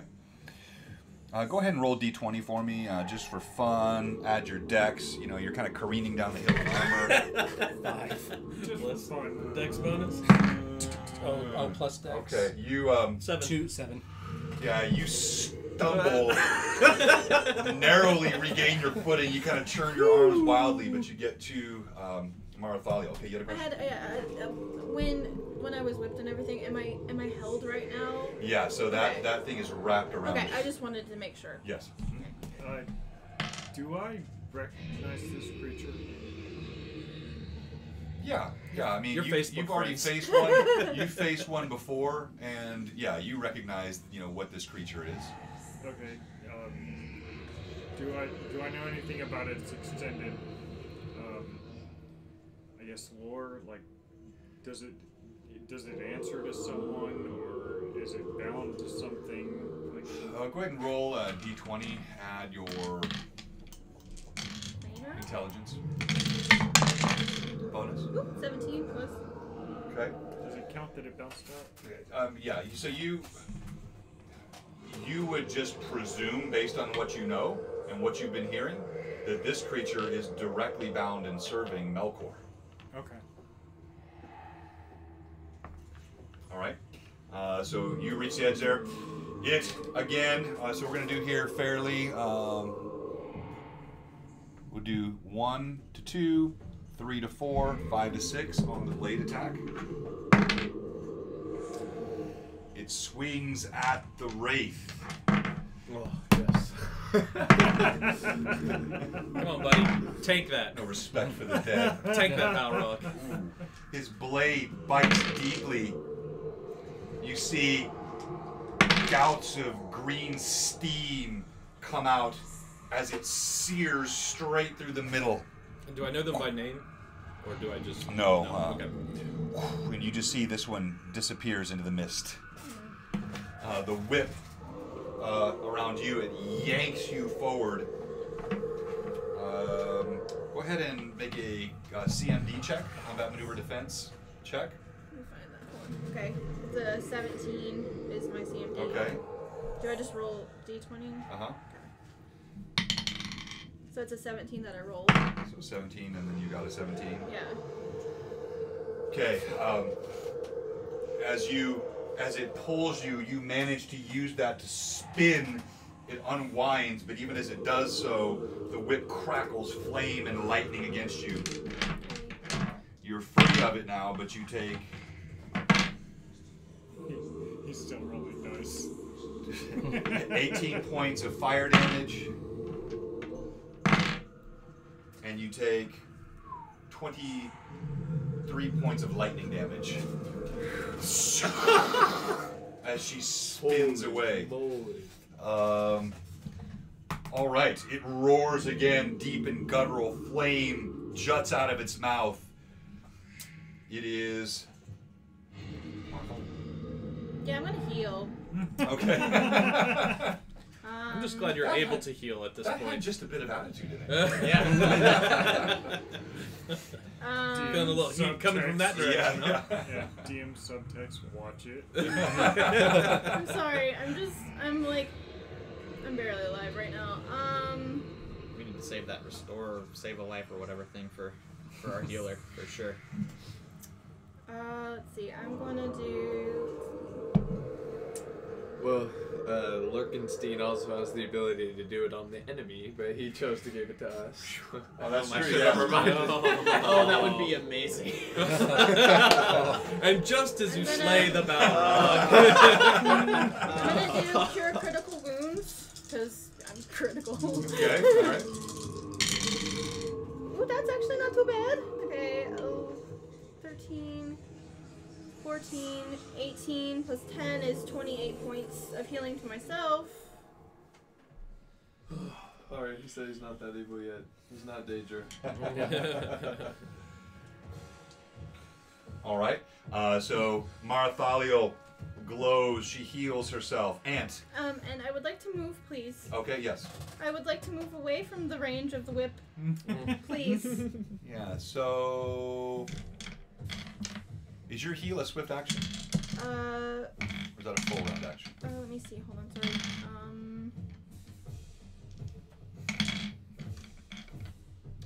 It's instantaneous.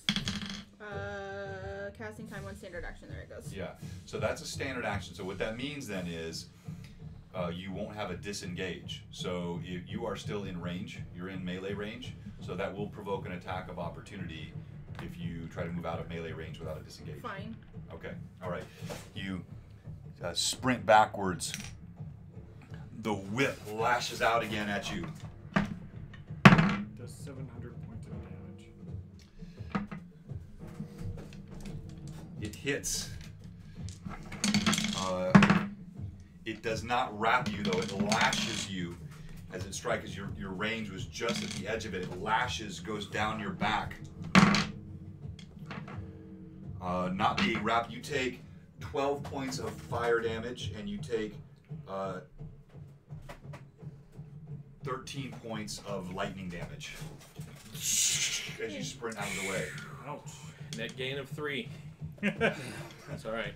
Alright, Ant, you're huddled behind the rock. You hear all of this. The snap of a whip, flames sizzling in the air. You hear Marthaliel cry out. You see a gout of green mist go up into the sky. Well, I'm not gonna go anywhere near that demon, so I haven't. So don't used... misinterpret anything you say. Right.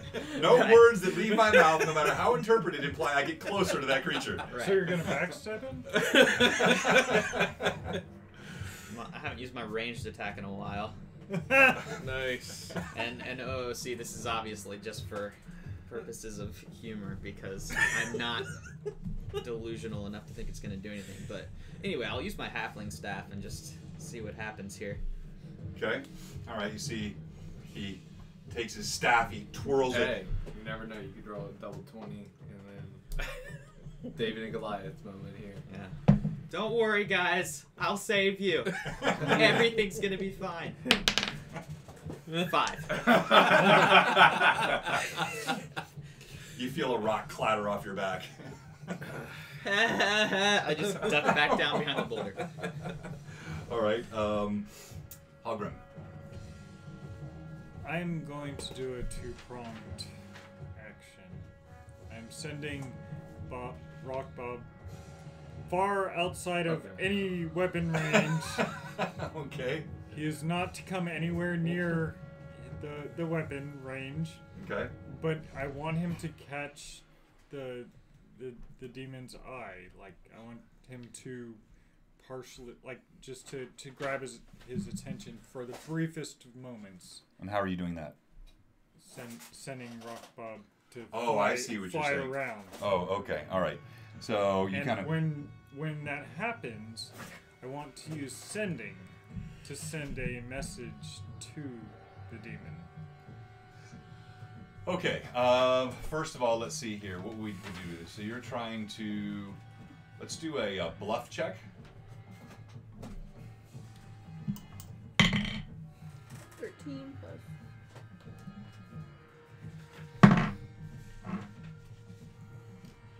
$15 total. Okay.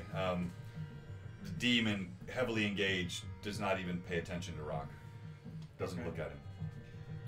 Okay. You still gonna do the sending, or? Yes. Okay. All right. What's the sending? Melkor is in dire danger and needs your assistance right now.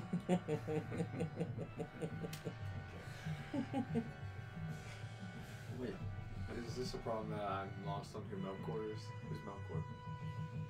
I don't know what happened. Yeah. Another name for Morgoth. Oh, the mouth? No. No? Okay, we got some lore challenge here. Oh. Yeah, I don't know. Well, We'll get to that later. All right, so you see there is no reaction from the demon to this at all. Edalus. All right, I'm going to try to make quick work of this, and we'll see how tragic of a character I truly am. I'm going to use both my advantage and inspiration, and yeah. So I'll take a big swing. on the first roll, you're going to do both advantage and inspiration, or you're going to do advantage I'm on going the to do first both advantage and inspiration. Okay. I'm going for a. Nerd. I don't have vital strike. I'm going to do. My rolls are so terrible. Just double checking inspiration, and so you roll a d10 and add it. Right. And so does that mean crits apply as long as I get 19 total? No, so it has to be the natural roll. Natural Yeah. for crit. Okay, so it doesn't But crit. one other, so I mentioned to you the crit plus 25. You have an expanded crit range also on outsiders and Okay. dragons. Okay. It's 18 to 20. 18 to And 20. that 18 to 20 is crit range, crit threat range for this blade with outsiders and dragons. Okay, using advantage. 11. 20. Nine. Woo! All right, roll your second roll. Is 8. but he gets a 25% bonus on the confirmation. No. It's on the roll on the percentile roll Oh. when you actually crit. Wait, so what is So that? now wait a minute. So on that, that 8 would not confirm a crit. Right. But you could use your inspiration To add to that. on that. if Okay, you then want I to. will go ahead and use the inspiration on that. Wait, what is that 25% more When likely? you roll your percentile. But I would have dice, to roll a you 10 have to roll to 5% confirm the crit. every time you crit a dragon or an outsider. What's So that? I'd have to roll a 10 to confirm the crit. in Well, this- see, so you hit with a 31. So the AC is 30. Okay. So what's your total to hit bonus? Total to hit bonus is 18 on top of whatever I roll. So Yeah, so 18. So you're already Need a at 4. 26. Yeah, so you need a 4 Okay. or higher. I'm gonna use inspiration. And 3. Oh, that's tough. The tragedy of turn. All right, good continues. solid strike, but no crit. All right. dang. And more luck. All right, so that's 7 We used all our on luck. top of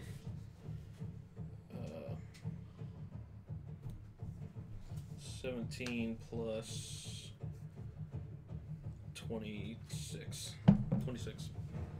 26 points of damage. All right, your second I'll attack. roll for that. Roll to hit on the second Yeah. attack. Okay. 7. Yeah, Plus, so that's going to be a miss. That's- All right.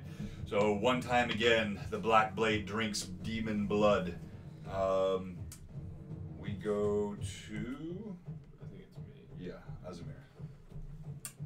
With my mighty strength, I'm going to try to push him into the water. Ooh. It's gonna burn. Yes, it is. Water Okay. doesn't burn. All right. So I'm gonna take one leg and just start ripping at it like it's like football drill. Like, all right. So you're gonna run up. You're gonna throw your arms around this fiery leg, drive your shoulder, and try to push this creature back into the water. yes. Does this sound like a horrible idea in my head? You're in a battle rage. You don't know. Hold on. What would be the most optimal positioning for pushing him into the water? Would it be straight on, aim for the crotch area, or center of mass, just push him through, or Yeah, I mean, I think that would probably be ideal, particularly if you could get up higher. But you're not in an ideal spot. You're beside him. I think that's about the only chance you have unless you're well, set up for no, next no, round. no, no, no, no, I know what I'm gonna do. I'm gonna run at 5 times my normal speed again. I'm gonna go right You'll here. provoke an attack of opportunity when you do that. Okay. All right. Oh, actually, I'm gonna go Mass 5 times times. velocity. right here, full on sprint, straight through his body at 5 times my normal speed. All right. Now you can do that. If you do that, you're going to use your full movement, kind of 30 that way, 30 back. You won't get an attack this round, so your attack would come next round with So that the hit- momentum. The hit, like, no, I'm not even like attacking. No, I know what you're saying. Yeah, Okay, yeah. okay. So that's what you want to do? All right. You see suddenly, of course, you have no idea. It looks like Azimir flees. He turns and sprints away from the demon at incredible speed. That I am a bad guy. He takes No. a Look at this place. flaming blade to the back for 21 points of fire damage, Very quick reaction. and turns and manically starts sprinting forward again. This will end well. What could go wrong? What could possibly go wrong? Brual. As Marthaliel is running by me, would I have an opportunity to reach out? And, Sure. I'm gonna lay on hands. That's a swift action, so go ahead. How dare? I hate to be that guy, but it's only swift action when you do it yourself. I swear. I've played a paladin for 4 years now. Yeah, that's not how I've played it this way. I like it this way. I think lay on hand should be the same swift action either way. So I know I'm not disputing. Just for now, though. Don't hold him to that later. So that is 12 plus 2 more dice. 10, 22. And he just hears a quiet, "Thank you," from Marthaliel as she gets like back. All right, as she sprints past, you call upon the power of your god and you heal her. It is the next round. The creature now brings its blades. Oh no, hang on, forgot the second ghost to attack, and he hits. All right. You see his blade Mortally challenged. sizzles into the creature.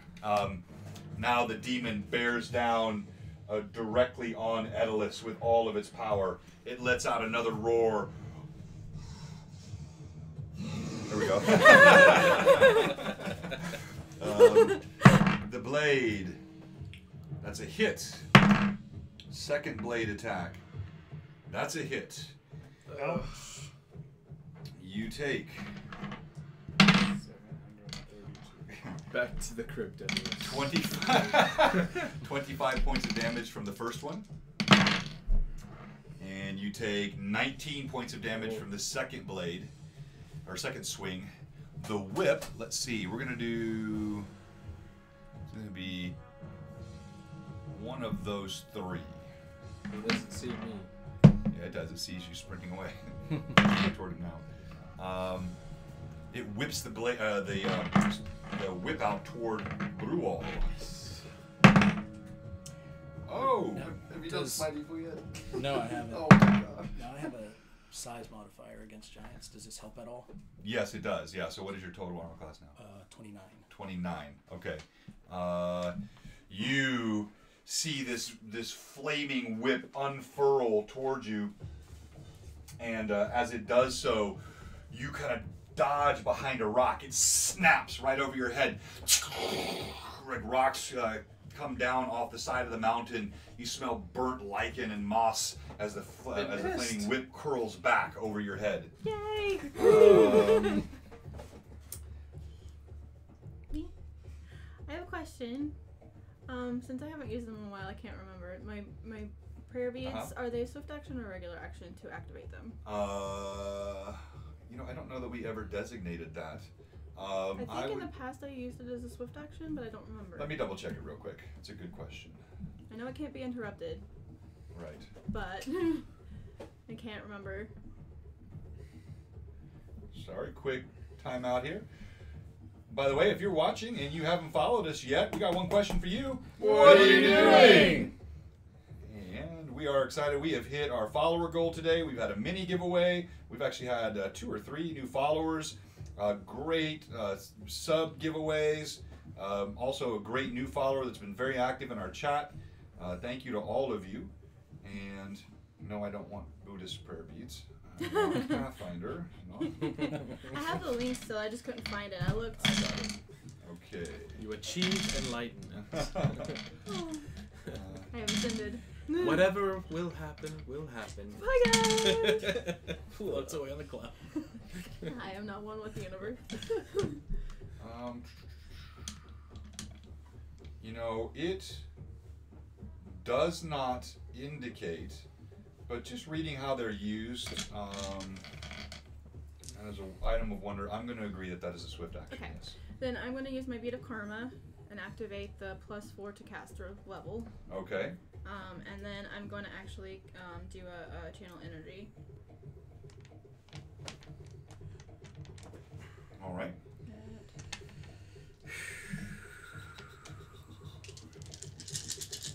Can you? So trading blows with the Balrog is going about as well as I thought it would.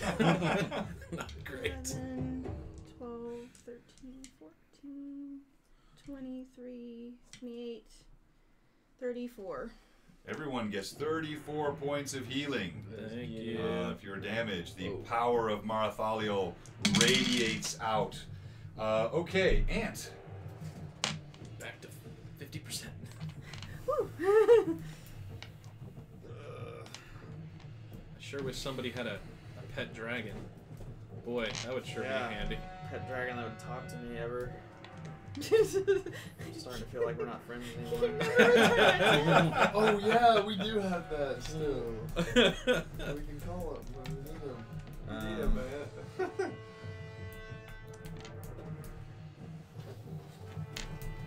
I mean, Maybe we can give advice. Run? Floor general. Hey, you there? You there? Throw ice Pick in. and roll. Pick and roll. Hopefully it'll say push him into the water. I get a morale bonus from him saying it. I mean, do you have any suggestions for what I should? It seems like I literally am useless here. Wait, am I not useless? Use the speed to just hit him and then get out. I mean, I can't give you suggestions. I would not agree with the statement that you are useless. But certainly, yeah, it should appear as daunting as it looks like. There's a giant, 30-foot tall demon of fire. Yeah. And I you're mean, a it's 3-foot like- tall halfling. Yeah, I'm not gonna go over and just sacrifice myself. Yeah, so. yeah. Right.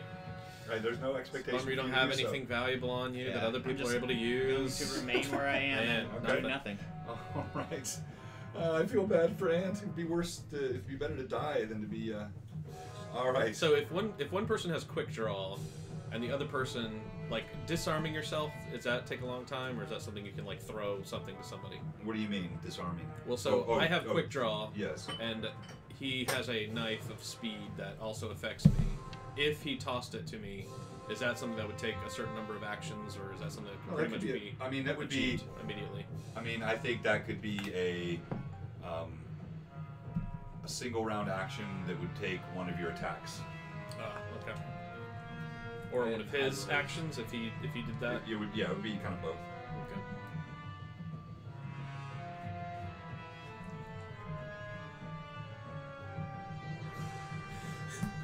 If you throw it, I'm gonna dodge, and it's gonna go over That me. would be the one time my ranged attack would actually work. It sticks in my neck.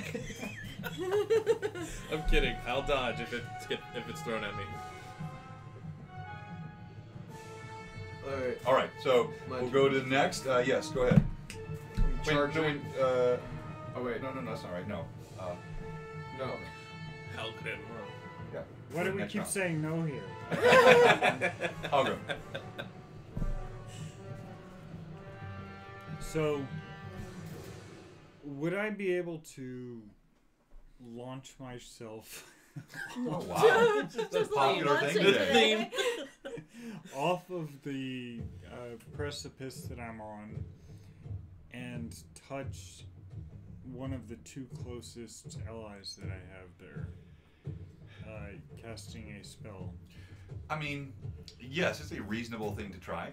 Now, you've not really been I known for your accept athletic prowess. that I'll take some damage in the Yeah. process. And you know, touching them may come in the form of slamming into one of them or rolling to their feet in a puddle of blood, but yes. Okay, Sounds promising. I wish to do this.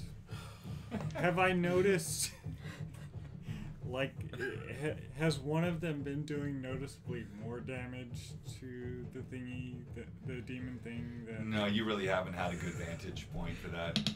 Okay, and that is That's Edalus and that's Azamir. Edalus here, Azamir here. When He's not gonna be- Asimir's in he's the middle not- of yeah, running, yeah, he's not gonna be it's able gonna be to do it difficult to on catch Asimir Right, at this point, right. probably. and that. And then there's Brule. Impossible. Yeah, closer. And But I thought Brule did attack. he hasn't attacked. Oh, okay. He hasn't. He's not in range. Oh, I'm going to try and No, that's the low bar. touch why am I trying? Edalus. Edalus's. Edalus. I'm going to jump and touch Edalus's butt. Okay, roll d20. Add your dexterity bonus to This is it. going well. How do you fight a So you see Balrog? You hear the flapping of the, what'd you roll? A 3. Hold on. I have like 30 dexterity or something. You see the flapping of Halgrim's robes as he leaps off. You can see sort of like his bare, hairy legs underneath his robe. That wasn't really an aimed attack. Like I'll touch his heel. I don't care. Touching. I need to touch Edalus. So hang on here. So actually, so as you run forward, let me see. As you run forward, you push off, and at the last minute, the rocks break and snap under your feet, and you slip and go head first, like a cheese grater, down the jagged edge of this slope. It's like thump, thump, thump, thump, thump, thump, as the light's cutting to Does you. my one dex bonus not help? Does Mara Lily see this? Because You- if she does, she cringes like. All the way down, it's just shredding you. Land at the bottom, like your neck crooked. You take 18 points of damage. Oh my gosh. Going Lie at well. the base of the cliff. We kind of deserve to die at this point. Okay, Edalus. Alright, I'm not noticing what's going on behind me. So I didn't touch him. No. Alright, take another shot. That's a hit. That's a hit, Yeah. okay. And then, For your second attack. Okay. Roll damage. alright. So only one hit. This thing. Alright. 10, 19, and 11. So Does he even look hurt? Yeah, but I just took that. yes. But I got healed pretty No, he's decently. not I talking was. about you. Oh. Yeah, Does no, he I'm look not hurt? worried about you. Oh, shoot. Yeah, he does look hurt. Okay. All right. Sorry. But I So just took 18 points of You see damage. bits of flame just sort of leaking 30, out the 30. side.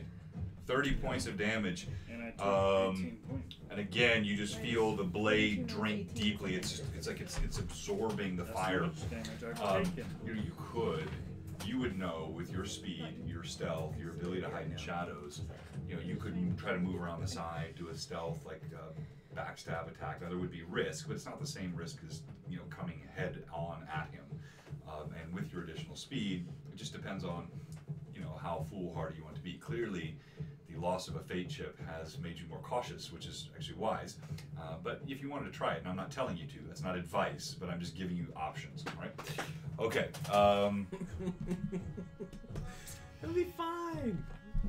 You'll be a Azimir. hero. As he sprints forward, you hear thunk, thunk, thunk, thunk. Azimir's feet hammering into the turf. He launches himself. Roll a d20. Come on.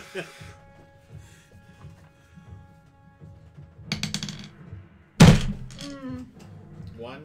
What's that? 2. Do you have a fate chip? Major fate chip. Okay. No. All right. You see he leaps forward, and imagine like a cat hitting a screen door. Oh, no. He's like bam! He slams into it and sticks. The creature doesn't move. Although Azimir is strong, he doesn't have sufficient weight and leverage. And you see he just sizzles with flame, smoke as roast orc. Half-orc comes off. I knew I of shouldn't his have body. used this dice. You take 34 points of burning damage as you slide to the ground unceremoniously. Okay, Brual. Tried to Save us, Brule. Save us. Can I can reach him and make attacks in this Yeah. round, correct? Okay. Is there anything else you would like to do as you're attacking? Oh, that yeah, was I'm a gonna waste of smite 2 you. rounds. Oh, good Yes. idea. Yeah. Brual calls out to his god as he lifts his hammer. You see a channel of holy light flows down. 19. That is and you have an expanded crit range on that weapon, so roll again. Cross the fingers. Didn't Need that one. Definitely not a crit, but a good No. solid hit. All right, Not a roll your crit. second attack. Right. Oh yeah, Can you double the damage on that first one. You do vital strike. Vital strike. Okay. Also. Nice. 2. No, that is a No. miss. A miss. Okay. Yeah, cursed dice is right. The dice have been dice unkind tonight. We ran out of luck. Yeah, they used all the luck up last time. All right, so roll your damage, and on this first attack, you double it. Double it. Well, good thing. Okay, all right. And add So all that's of your two. No, he doesn't Plus- double it. on the he- first. He does it. He doubles. He has additional damage, double his level. On Oh, first that's attack, right. so That's you right. double Yes. it. So Which all that your, is total. normally your level is your additional damage, right? With your 10th, right? Or 9th? Yeah, 10th. so You said- So normally you get 10, now you get plus 20 damage. Plus your normal damage bonuses. So plus normal. Yeah. Plus the normal damage Yeah. bonuses? Yeah. Okay, which would be 16 plus 20 is 36 plus 2 is 38. Woo! That's not bad. You slam your holy hammer, you see its gout of flame, the demon roars. Roar! It shifts its attention to you. Uh-oh. If we do defeat it, it's gonna be like, how was I ever defeated by this group? Am I still face planted? You laugh him Yeah. to death. Hey, As the other wraith slams into the creature, the gout of flame bursts, and this goes up into smoke as well. They're useless. effective. All right, Ant. No, I'm sorry. It's the creature's turn. It has initiative. It attacks Brual. Now your new armor class is Oh, yeah. the 28, but now you add your charisma bonus to your armor class.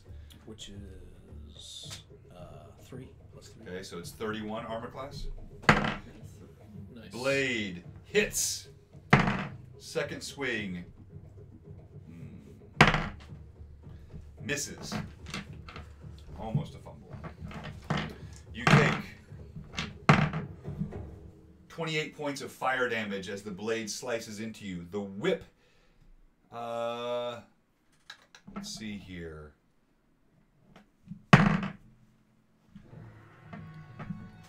The whip snaps out toward Edalus. Man, It hits. Asimir's dodging all the smoke today. He usually is targeted. Good. It must not sense you as a threat. Almost suspiciously so. You take 18 points of fire damage, and you take 15 points of electricity damage as the whip crackles, sizzles along your body. All right, Ant. This massive creature looms. Do the same thing I did. Jump off the top. Yeah. Aim for its head. I'll just run around behind him and consider whether I'll do anything my next move from behind if I still have a. Okay. Now, are you option. holding your dagger or are you just running? Yeah, I'll just pull out my dagger to run and then put it back away. We're all once gonna I be get dead, there. and the Balrog's Try to- gonna have 1 HP. I don't know if I He can do comes it. up and just Right. mighty swings it. I'll still roll a 1. You stab yourself in the head. No, it's like he's on one knee like this, and he rolls a 1 face plant. It's just like, With the dirk of imprudent haste, Ant, yes, sorry, I just like saying it. Ant sprints. He leaps over rocks. He's a flash that winds up behind the creature here. Do Balrogs have flatulence? All right, and now we go to, Me? yes, Marthalio. Okay. So he's No hints there or anything. he's an evil outsider, correct? Yes, he Okay. is. So I gotta do this. Sorry, guys. By the way, as you're doing this, you hear in your head the voice speaks to you. You used to be much better than this. So boom, It's- roasted. 10d6 damage because I'm at level 14 right now. Okay. So let me just do this. It's Holy Smite. Okay. Nice, nice. And will save is a 17. If he succeeds, he's not blinded and takes half damage. 1, 2, 3, 4, 5, 6, 7, 8. 10d6. Alright. Dang. Be satisfying. All All sixes! 60! What's she roll? Okay, 12, 17, 21, 24, 25, 26, 33 points of damage. All right. So, if he saves, he takes 17, and he's not blinded. Right. If he fails, he takes the full 33, Yeah. and he's blinded. Yes. Right. And it's a DC 17. Yes. 17 points of damage. Nat 19. Okay.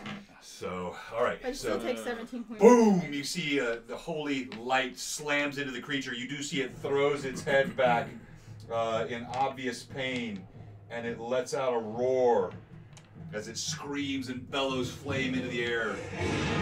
Oh! I missed one. It's another 3, so it's 36. Okay, So it's 18 points. all right.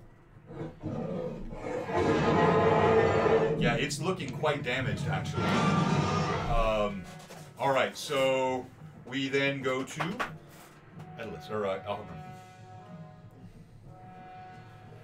Alright, can I touch the butts of either of the fighters Do you want to stand up first? without invoking an attack or whatever? I think my butt is the bigger target, so you should go for mine. And that's another good clip right there. Are you shaking it for him? He wants to touch the butt. Is it flexing? You are Mine. you are in fact closest to Edlis' butt. Edlis, I've got something for you. Yeah, jeez. You hear some scrabbling and just a quick glance because you're engaged, right? Just a quick glance. You see Halgrim crawling on his hands and knees. His face is bloody. He's kind of reaching out. I've got something for you. It's basically what I've come to expect. I cast protection from fire, which grants him 120 points of fire damage reduction, Okay. and then I retreat. Wow. Okay. So protection from fire, 120 points of fire damage protection. That's pretty useful. Yeah. Yeah, should have done that earlier instead of falling down a cliff. You I feel? believed I could fly. I believed I could fly. Clearly, I will go say no more. Yes, I did clip it. All right, so you feel this sheath of protection come over you. Edalus, what do you do? Attack! Better this time, it says in your head. Nope. No. Oh! You rolled a 1. Yeah, roll again. Dice show. Dice I abuse. don't know. 3. All right, roll percentile dice for me. Now, this would be a Low number. We'll Low roll. number. We'll take 25 off of whatever 80 you roll. minus 25. Oh, You, well, 80 you're is so horrible. lucky you have this. So yeah, but it takes 25 I know, off. but 80 so well, you would 55. have died. 80 is one of those on these. So 55. a quick OOC. I know this was brought up Right, earlier. 55? Yes. I think Lurkenstein mentioned this. I talk about these often because I love them. These are the original Middle-earth role-playing crit tables. I'll hold them up here so you can see them. There's actually 4 pages, 2 pages double-sided, of different crit outcomes based upon weapons and spells. They can be cool. They can also be quite potent. So in this case, we're checking the hand-arms fumble table, and your total of 55. All right, so these descriptions that they have are sometimes humorous. Read the 80. I'll often modify them. Yeah, had it been an 80, it would have been, or not 80, it would have been incredibly inept move. Be crit on yourself. If the opponent is using a slashing weapon, your weapon is broken. In this case, because it's modified to a 55, you lose your wind and realize that you should try and relax. Minus 40 to activity for the next 2 rounds. So you're gonna take. You as you swing through, you accidentally hit sort of the butt piece of his sword in your solar plexus. You feel the wind knocked from you. You get 1 attack instead of 2 attacks for the next 2 rounds. Roll your no, you don't get your second attack because that actually takes place. So that'll count this round and the next There's round. only 1 round. All right, Azamir. I'm gonna give this die. Could have been worse. It could have been worse. Yes, it Alright, could have here we been. go. That hits. That's a And hit, then yep. Second attack, I'm gonna do Vital Strike. Yes. Please finish him off. 20! Oh! Okay, nat 20 on the Vital Strike. Roll to confirm. That's a 31. So, That's a confirmed. Yep. Nice. all right. Critical. This one's the 10s. This one's the 1s. Okay. Oh my gosh! Should have switched it. 17. All right. Not really anything. Azamir's blade bites deeply twice. 9, 11. You see gouts of flame are now coming off several sides of the creatures. It begins to look as though it's lagging. 31 plus.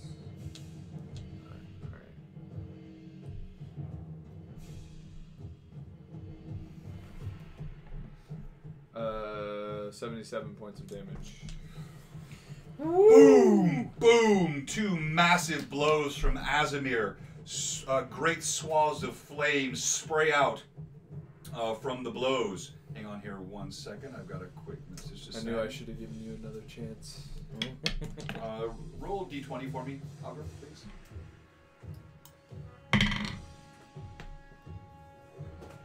Yeah, I think those. 15. Okay.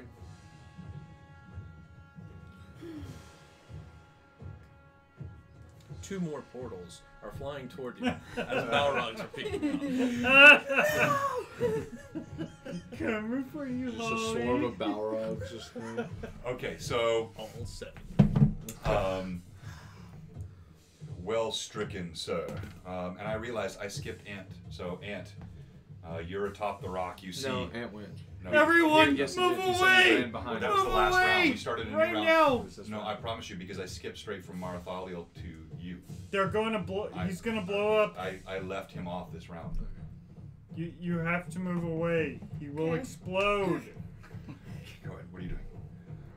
I just have this feeling that if I don't do anything and let the chips fall where they may, that it might work out well. So Okay. I'm gonna just sit where I am. Okay, all right, good choice. Ellis, Brule, move away. All right, and I then we look go for a to. nearby tree. All right. he's kind of skulks away. I look. I There go are no to it. trees here. I'm looking for water to dive into that's nearby. If I have that. You are? Yeah, as soon as I heard that. Oh, I see. Okay. What are you doing? Do I see any cover near me at all? Because it doesn't appear to be that way. It's leaving me with Balrog. There's One water. of The water. I I'd love guess to see it. I would start moving that direction too. At hearing Now it's that. not dead yet, though, right? Right. We haven't killed it. Okay. I mean, I'm Leave me to it. stay You within. just have to trust that. So what are you doing? I'm moving towards the water, not putting my back towards this massive Balrog. I at all. yell at Brule, strike it! So, all Well, right. is it my turn to strike? Yes, Oh, yes. I'm Why do you sorry. gotta keep looking at you with expectancy? I'm gonna hit the thing. Yeah, I'm Come on, gonna hit I him. think your Sorry. roleplay's been great, Chris, but yes, I'm actually looking for an outcome here. You Sorry. Can't, you Yeah, can't waiting. move. You can't Yeah. move and attack. Those Wait those for off Yeah, the- so I'm going to kind of strafe to my right towards the water as I'm hearing this, and I'm going to attack, swinging with all my might towards that big old knee sticking out there towards Good. me. Oh no. Is that a 1? Yeah. No way! Wow! Wow! This is impressive. In like a battle. Oh Oh no! The double nat ones. Oh! Rule nat results. This is ones. like a virus. Use these ones. Roll No, the turn. no, don't use those because then if you roll What'd you bad, say it's on about it her. working out well? For me. Come on. It's popping popcorn. Come on. Low. Come Low on, numbers. low numbers. 41. 41 Ooh. plus Not bad. 20. Okay. So that's Plus a 20? 61, Yeah. yeah. So when Oh, you 'cause write of the- double ones, Double. yeah, it's a plus Yeah. 20. Still, Um, still up there. Nice knowing you, Brule. He headbutts the Balrog, which explodes strafing, his you face. stumble and you slip down off the rock face first. You take 13 points of damage, and you're now directly at the Balrog's feet. You are not stunned, however, which is fortunate. You lose your second attack, and we go top of the round. The creature slams its blade down on Brual. Oh! Hey! Thank you for the sub, the Brave Cornholio! We appreciate that. And Do you Oh. have TP? We haven't even known you're watching us. and yes, the blade slams down on you twice, hitting both times. You take 18 from the first blow. You take 23 from the second blow. Boom! Boom! Are you still conscious? I think it has Yes. a point. Okay. All right. The whip snaps out toward Azamir. Might need to. It hits. I got it. Azamir, you feel it wrap around your roll. CMD, please. You don't roll CMD. It's just a base. You have a base CMD. I promise. I promise. Do what I'm asking you Okay, to do. okay. I have a CMD. I roll. You have a CMD. You roll. I add the two together. 32. 32. All right. So as the whip strikes you, you pivot. It does hit, but it does not succeed in grappling you. You take 22 points from fire. And the electricity crackles along your side, and you take 28 points of electrical damage. As it burns. We go to Marthalio. Yep, I'm gonna heal. I'm gonna do a channel energy, so everybody should be able in range to get healing, I believe.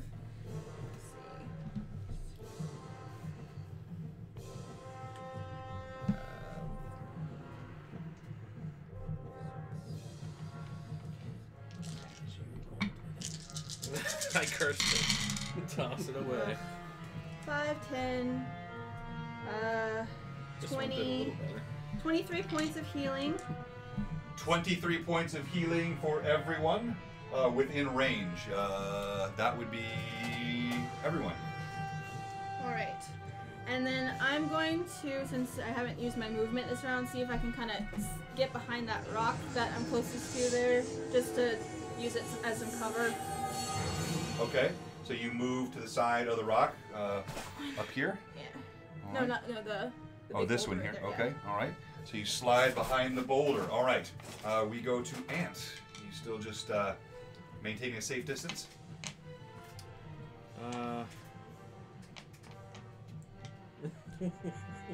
Yep. All right. Ant maintains a safe distance and observes.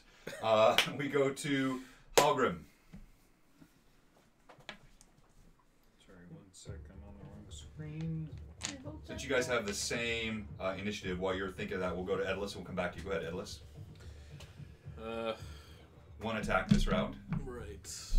I can't leave without No, you provoking can't. an attack. If you choose to disengage and you don't attack, you can use that full round action to not provoke an attack of opportunity. But you are fire resistant. And I am fire resistant, that's true. Alright. That's And that. your blade would totally Nice. roast you. Okay, roll again. Confirm. 19!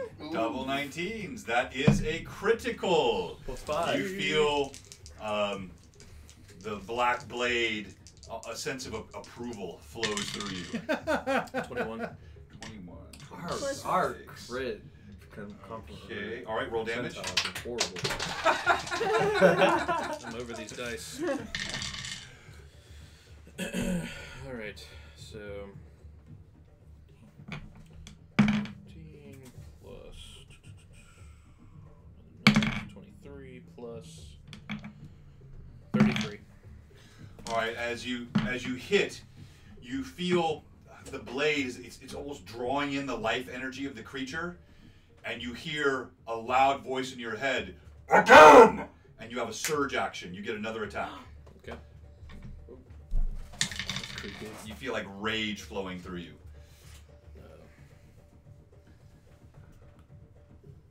24.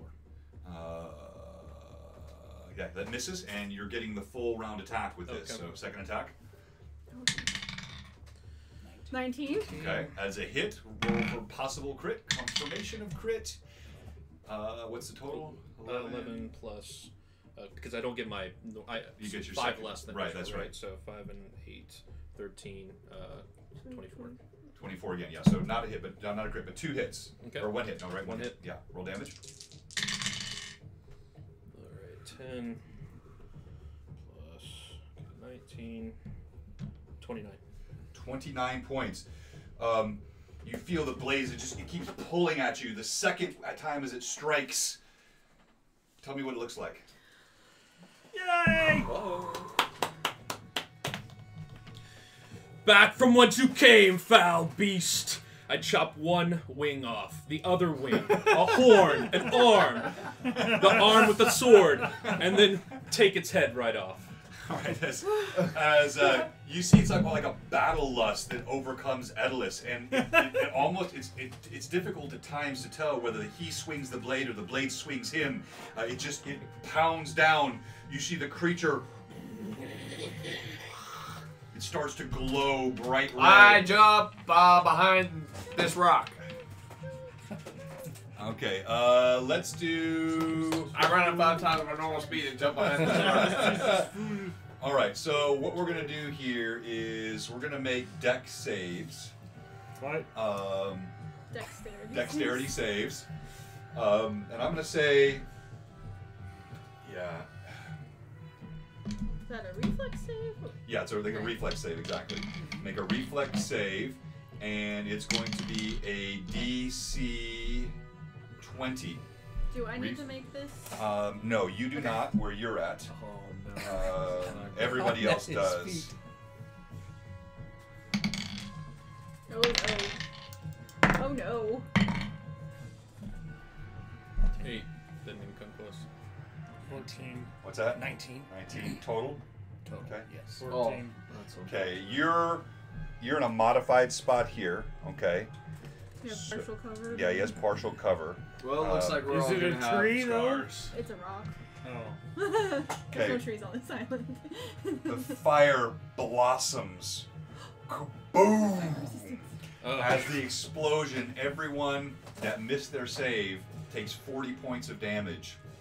He takes If you none, if right? you made your save and well, you missed your save, but you're undercover, so that's a half. So you take 20 points of damage. Is it fire damage? Oh yeah, you take none. No. Yeah. Oh, okay. It just blossoms in your face, but You're does nothing. There's no lightning How do I damage. know the save? What is it? My reflex save Yeah, it's a plus reflex my save. roll Yes. and dex? Yes. So 22. Oh, okay, yeah. So you take half damage. Okay. You're able to sort of slide off the rock, so you take Should've 20 points of There's damage. no lightning damage involved. No, it's all fire. I chose Boom! As the beast wisely. explodes, it rocks, flame covers the hillside. As the flames launch high into the sky, motes of fire, crimson, the smell of brimstone and sulfur, and then slowly the wisps descend, and everything is gone to nothingness. Just a black ring of explosion where this creature once stood.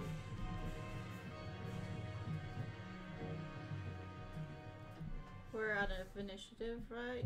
Yes, we're out of initiative. I'm gonna channel energy, move forward, and so I can get everybody who got singed just then.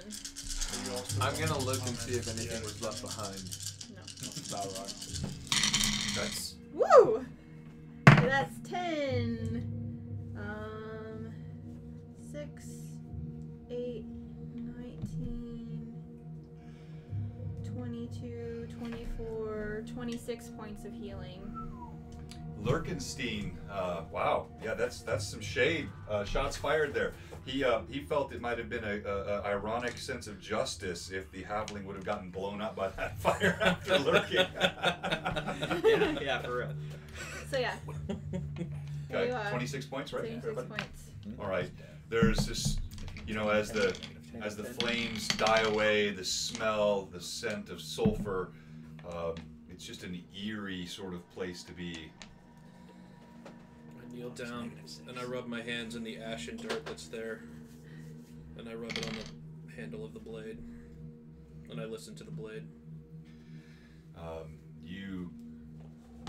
You feel a familiar sense of almost a torpor.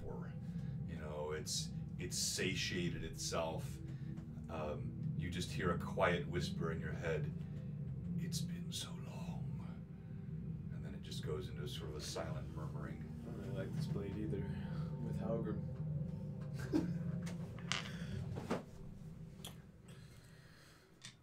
Did I find anything left behind? Roll a d20 for me. 11. No, you see just the scarred, flame-charred rocks. Smell of smoke. You see ant scrabbles back up across the rock. Man, you were moving so fast that whole time I didn't even see you.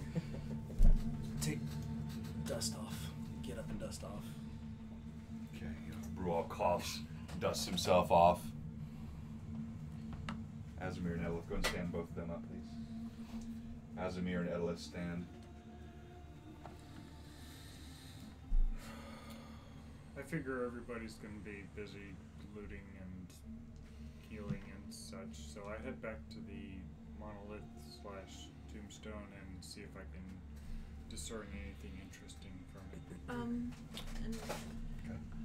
I would like to look around at my companions and see if anybody else looks like they are in need of some extra mending. Well, Asmir's How do you look? he's pretty black. I- Black. Sun singed? Yes. I'm also going to do a channel positive energy. Yeah, also. I'm gonna do that. Okay. Okay, can Yes.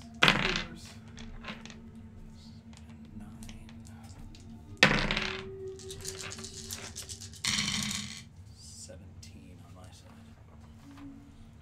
14, 17, Is your 22, area of effect, or is it? 26, 28 more points to anybody who needs them from me. And since my rest was interrupted, that's the last of my channel energies for the day. Use them to enjoy. So how do we get off this island? Oh god, something's happening again. Let's get out of here finally. How? So you're up at the obelisk, you're inspecting it. Halgrim, you don't notice anything different than what you saw previously. You hear Ant's voice from down below. How do we get out of here? I mean, When we were sent, were we not given the means? the orb. I'm the fighter. Did anyone? I mean, is one of the orbs with us? Where's his father? Is he dead? Do you have the orb? Check your pockets. You feel there are 2 orbs tucked in the pocket of your cloak. Stick them in your You eyes. see a massive disc. You see a massive disc 3 times the size of the previous one, but it's moving more slowly as it turns and floats, taking great swaths from the water. I kind of want to see what that looks like. It's a We need to get out of here.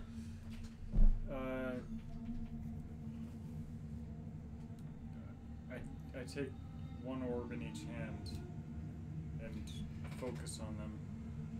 As you I go to him. Yeah, I'm going. To, He's not all of a leaving sudden me. you have lots of friends. I'm going to go up to the hill as I see him take these orbs out. All right. As you pull the 2 orbs out, you see one is dark.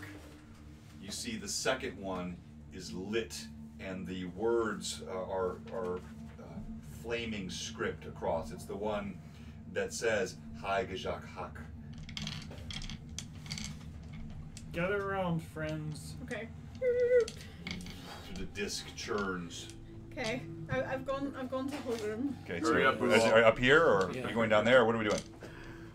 Can I'm you meet just- us Can you halfway meet us where halfway? we can all, I'm where trying we can all to- gather? No, he Do can't another come back dive. down the mountain. Do another Everyone dive. go up the hill. Come on, do a He dive. trips, You he can do drops it. Okay, we're going up. It rolls into the water. All right, so everybody goes rushing up the hillside toward Halgrim as he's staring at these 2 orbs. And all